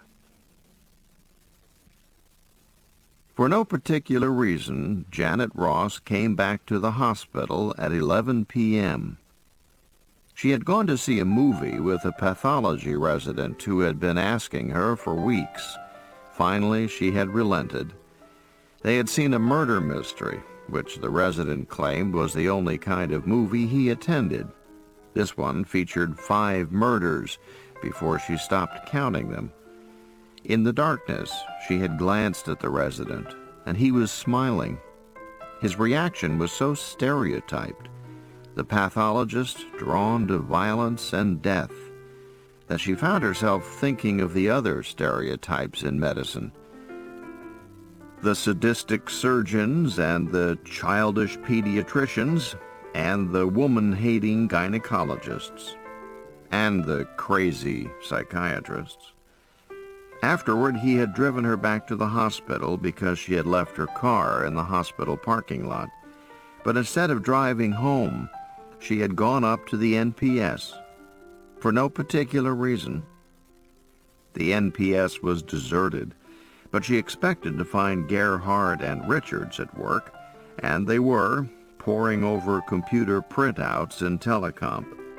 They hardly noticed when she came into the room and got herself some coffee. "Trouble?" she said. Gerhard scratched his head. "Now it's Martha," he said. "First George refuses to be a saint. Now Martha is becoming nice. Everything's screwed up." Richard smiled. "You have your patients, Jan," he said, "and we have ours." "Speaking of my patient—" "Of course," Gerhard said, getting up and walking over to the computer console. "I was wondering why you came in." He smiled. "Or was it just a bad date?" "Just a bad movie," she said. Gerhard punched buttons on the console. Letters and numbers began to print out. "Here's all the checks since I started it at 1:12 this afternoon." "I can't make anything out of this," Ross said, frowning. "It looks like he's dozing on and off, and he's gotten a couple of stimulations, but—" She shook her head. "Isn't there another display mode?" As she spoke, the computer produced another report, adding it to the column of numbers. 11:12, normal EEG. "People," Gerhard said in mock irritation. "They just can't handle machine data." It was true. Machines could handle column after column of numbers. People needed to see patterns. On the other hand, machines were very poor at recognizing patterns. The classic problem was trying to get a machine to differentiate between the letter B and the letter D. A child could do it. It was almost impossible for a machine to look at the two patterns and discern the difference. "I'll give you a graphic display," Gerhard said. He punched buttons, wiping the screen. After a moment, cross-hatching for a graph appeared, and the points began to blink on. "Damn," she said when she saw the graph. "What's the matter?" Gerhard said. "He's getting more frequent stimulations. He had none for a long time, and then he began to have them every couple of hours. Now it looks like 1 an hour." So? Gerhard said. What does that suggest to you? She said. Nothing in particular. It should suggest something quite specific, she said. We know that Benson's brain will be interacting with the computer, right? Yes. And that interaction will be a learning pattern of some kind. It's just like a kid with a cookie jar. If you slap the kid's hand every time he reaches for the cookies, pretty soon he won't reach so often. Look. She drew a quick sketch. Now, she said, that's negative reinforcement. The kid reaches, but he gets hurt, so he stops reaching. Eventually, he'll quit altogether, okay? Sure, Gerhard said. But let me finish. If the kid is normal, it works that way. But if the kid is a masochist, it will be very different. She drew another curve. Here, the kid is reaching more often for the cookies because he likes getting hit. It should be negative reinforcement, but it's really positive reinforcement. Do you remember Cecil? No, Gerhard said. On the computer console, a new report appeared.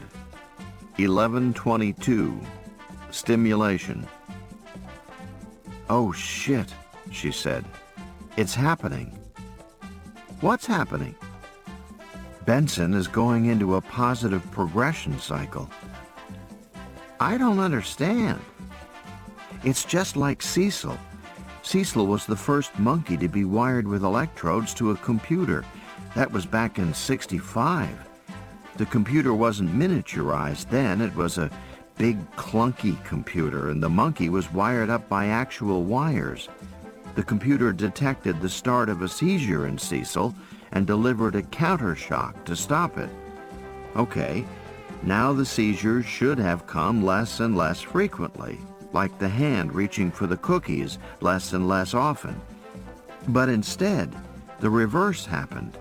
Cecil liked the shocks, and he began to initiate seizures in order to experience the pleasurable shocks. And that's what Benson is doing? I think so. Gerhard shook his head. Listen, Jan, that's all interesting, but a person can't start and stop seizures at will. They can't control them. The seizures are involuntary, she said. That's right. You have no more control over them than you do over heart rate and blood pressure and sweating and all the other involuntary acts. There was a long pause. Gerhard said, You're going to tell me I'm wrong. On the screen, the computer blinked. 11:32. Nothing. I'm going to tell you, she said, that you've cut too many conferences. You know about autonomic learning? After a guilty pause.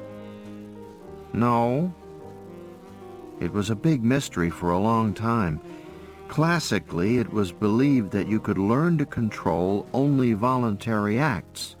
You could learn to drive a car, but you couldn't learn to lower your blood pressure. Of course, there were those yogis who supposedly could reduce oxygen requirements of their body and slow their heartbeats to near death. They could reverse intestinal peristalsis and drink liquids through the anus. But that was all unproven and theoretically impossible. Gerhard nodded cautiously. Well, it turns out to be perfectly possible. You can teach a rat to blush in only one ear, right ear or left ear, take your pick. You can teach it to lower or raise blood pressure or heartbeat, and you can do the same thing with people. It's not impossible. It can be done. How? He asked the question with unabashed curiosity. Whatever embarrassment he had felt before was gone. Well, with people who have high blood pressure, for instance, all you do is put them in a room with a blood pressure cuff on their arm. Whenever the blood pressure goes down, a bell rings. You tell the person to try to make the bell ring as often as possible. They work for that reward, a bell ringing. At first it happens by accident, then pretty soon they learn how to make it happen more often. The bell rings more frequently. After a few hours, it's ringing a lot. Gerhard scratched his head. And you think Benson is producing more seizures to be rewarded with shocks? Yes. Well, what's the difference? He still can't have any seizures. The computer always prevents them from happening. Not true, she said. A couple of years ago, a Norwegian schizophrenic was wired up and allowed to stimulate a pleasure terminal as often as he wanted. He pushed himself into a convulsion by overstimulating himself. Gerhard winced. Richards, who had been watching the computer console, suddenly said, "Something's wrong." "What is it?" "We're not getting readings anymore." On the screen they saw 11:32, nothing. 11:42, nothing. Ross looked and sighed. "See if you can get a computer extrapolation of that curve," she said. "See if he's really going into a learning cycle and how fast." She started for the door. "I'm going to see what's happened to Benson."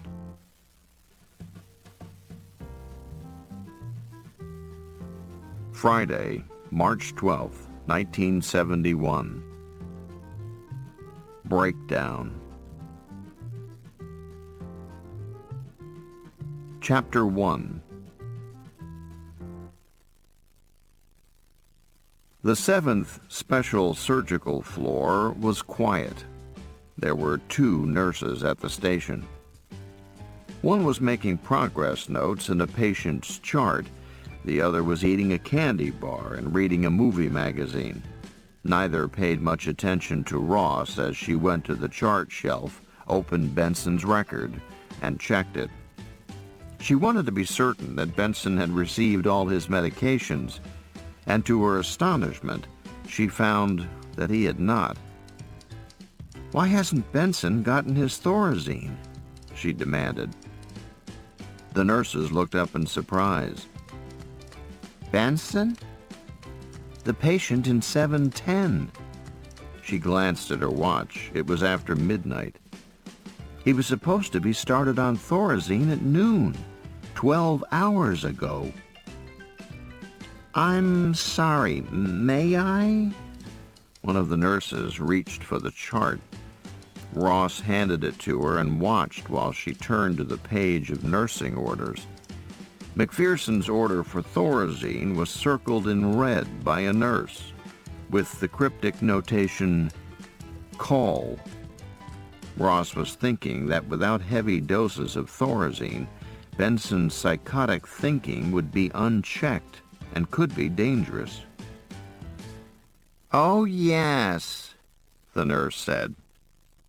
"I remember now. Dr. Morris told us that only medication orders from him or from Dr. Ross were to be followed. We don't know this Dr. McPhee, so we waited to call him to confirm the therapy. Dr. McPherson," Ross said heavily, "is the chief of the NPS." The nurse frowned at the signature. "Well, how are we supposed to know that? You can't read the name. Here." She handed back the chart. "We thought it looked like McPhee, and the only McPhee in the hospital directory is a gynecologist, and that didn't seem logical. But sometimes doctors will put a note in the wrong chart by mistake, so we—" "All right," Ross said, waving her hand. "All right, just get him his Thorazine now, will you?" "Right away, doctor," the nurse said. She gave her a dirty look and went to the medicine locker.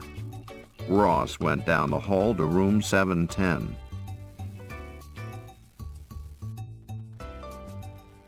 The cop sat outside Benson's room with his chair tipped back against the wall. He was reading secret romances with more interest than Ross would have thought likely. She knew without asking where he had gotten the magazine. He had been bored. One of the nurses had given it to him. He was also smoking a cigarette, flicking the ashes in the general direction of an ashtray on the floor. He looked up as she came down the hall. "Good evening, Doctor." "Good evening." She stifled an impulse to lecture him on his sloppy demeanor, but the cops weren't under her jurisdiction, and besides, she was just irritated with the nurses. "Everything quiet?" she asked. "Pretty quiet." Inside 710, she could hear television, a talk show with laughter. Someone said, "And what did you do then?" There was more laughter. She opened the door. The room lights were off. The only light came from the glow of the television. Benson had apparently fallen asleep. His body was turned away from the door, and the sheets were pulled up over his shoulder. She clicked the television off and crossed the room to the bed. Gently, she touched his leg. "Harry," she said softly. "Harry." She stopped. The leg beneath her hand was soft and formless. She pressed down. The leg bulged oddly. She reached for the bedside lamp and turned it on, flooding the room with light. Then she pulled back the sheets. Benson was gone. In his place were 3 plastic bags of the kind the hospital used to line wastebaskets. Each had been inflated and then knotted shut tightly. Benson's head was represented by a wadded towel, his arm by another. "Officer," she said in a low voice, "you'd better get your ass in here." The cop came bounding into the room, his hand reaching for his gun. Ross gestured to the bed. "Holy shit," the cop said. "What happened?" "I was going to ask you." The cop went immediately to the bathroom and checked there. It was empty. He looked in the closet. "His clothes are still here." "When was the last time you looked into this room?" "But his shoes are gone," the cop said, still looking in the closet. "His shoes are missing." He turned and looked at Ross with a kind of desperation. "Where is he?" "When was the last time you looked into this room?" Ross repeated. She pressed the bedside buzzer to call the night nurse. "About 20 minutes ago." Ross walked to the window and looked out. The window was open, and there was a sheer drop of 7 stories to the parking lot below. "How long were you away from the door?" "Look, Doc, it was only a few minutes." "How long?" "I ran out of cigarettes. The hospital doesn't have any machines.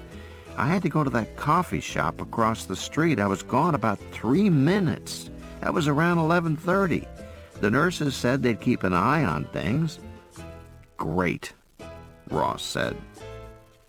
She checked the bedside table and saw that Benson's shaving equipment was there, his wallet, his car keys, all there. The nurse stuck her head in the door, answering the call. "What is it now?"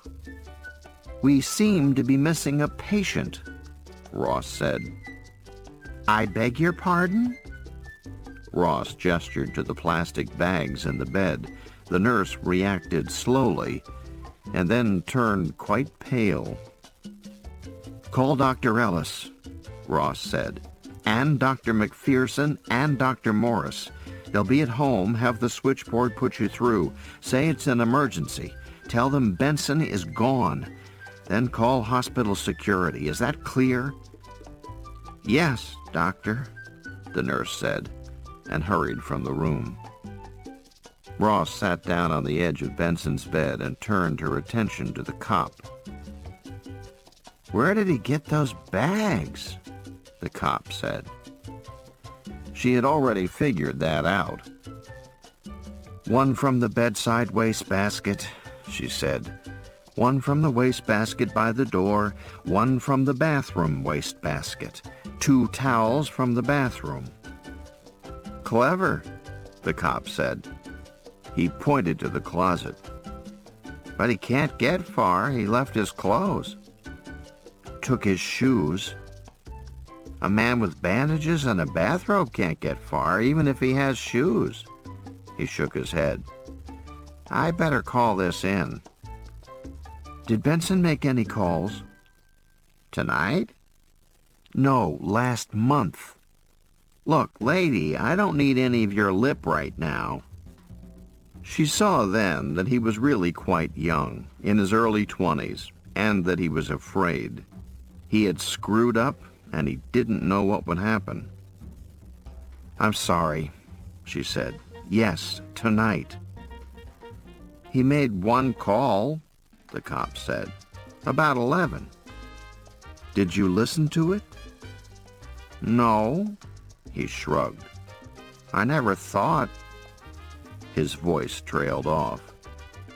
"You know." "So he made 1 call at 11 and left at 11:30. She walked outside to the hallway and looked down the corridor to the nurses' station.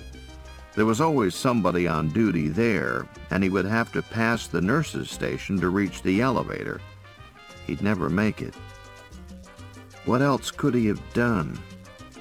She looked toward the other end of the hall. There was a stairway at the far end. He could walk down, but 7 flights of stairs? Benson was too weak for that. And when he got to the ground floor lobby, there he'd be in his bathrobe with his head bandaged. The reception desk would stop him. "I don't get it," the cop said, coming out into the hallway. "Where could he go?" "He's a very bright man," Ross said. It was a fact that they all tended to forget. To the cops, Benson was a criminal charged with assault, one of the hundreds of querulous types they saw each day. To the hospital staff, he was a diseased man, unhappy, dangerous, borderline psychotic. Everyone tended to forget that Benson was also brilliant. His computer work was outstanding in a field where many intelligent men worked. On the initial psychological testing at the NPS, his abbreviated WACE IQ test had scored 144. He was fully capable of planning to leave, then listening at the door, hearing the cop and the nurses discuss going for cigarettes, and then making his escape in a matter of minutes. But how? Benson must have known that he could never get out of the hospital in his bathrobe. He had left his street clothes in his room. He probably couldn't get out wearing those either, not at midnight. The lobby desk would have stopped him. Visiting hours had ended 3 hours before. What the hell would he do? The cop went to the nurses' station to phone in a report. Ross followed along behind him, looking at the doors. Room 709 was a burns patient. She opened the door and looked inside, making sure only the patient was there. Room 708 was empty. A kidney transplant patient had been discharged that afternoon. She checked that room, too. The next door was marked Supplies. It was a standard room on surgical floors. Bandages, suture kits, and linen supplies were stored there. She opened the door and went inside. She passed row after row of bottled intravenous solutions, then trays of different kits, Then sterile masks, smocks, spare uniforms for nurses and orderlies. She stopped. She was staring at a blue bathrobe hastily wadded into a corner on a shelf. The rest of the shelf contained neatly folded piles of white trousers, shirts, and jackets worn by hospital orderlies. She called for the nurse. "It's impossible," Ellis said, pacing up and down in the nurse's station. "Absolutely impossible. He's 2 days, a day and a half post-op. He couldn't possibly leave." "He did," Janet Ross said. "And he did it the only way he could, by changing into an orderly's uniform. Then he probably walked downstairs to the 6th floor and took an elevator to the lobby. Nobody would have noticed him. Orderlies come and go at all hours." Ellis wore a dinner jacket and a white frilly shirt. His bow tie was loosened and he was smoking a cigarette. She had never seen him smoke before. "I still don't buy it," he said. "He was tranked heavily with Thorazine and—" "Never got it," Ross said. "Never got it?" "What's Thorazine?" the cop said, taking notes. "The nurses had a question on the order and didn't administer it. He had no sedatives and no tranquilizers since midnight last night." "Christ," Ellis said. He looked at the nurses as if he could kill them. Then he paused. "But what about his head? It was covered with bandages. Someone would notice that." Morris, who had been sitting silently in a corner, said, "He had a wig."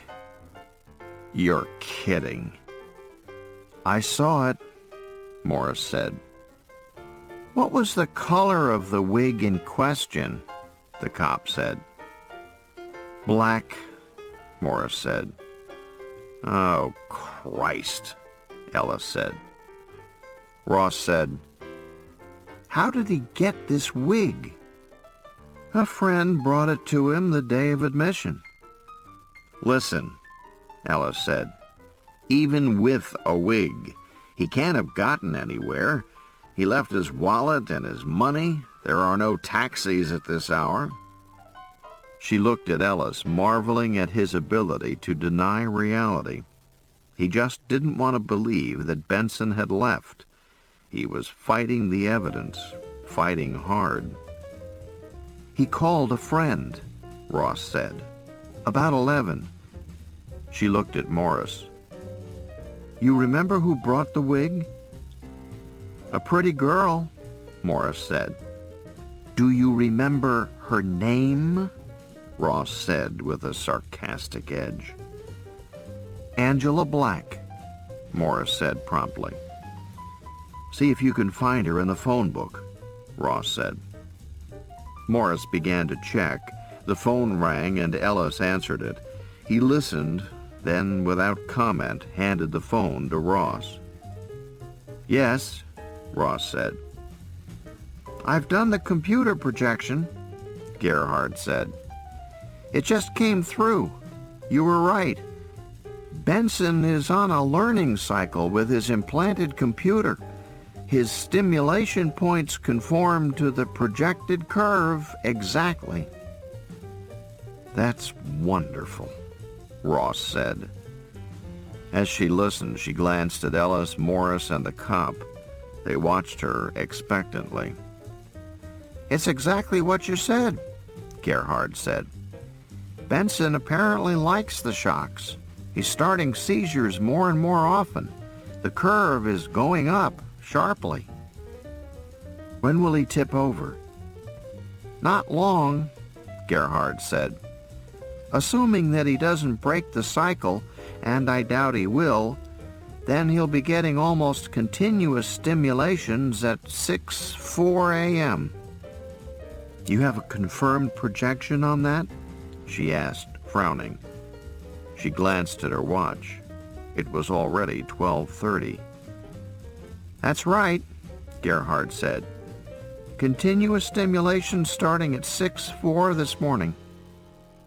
Okay, Ross said, and hung up.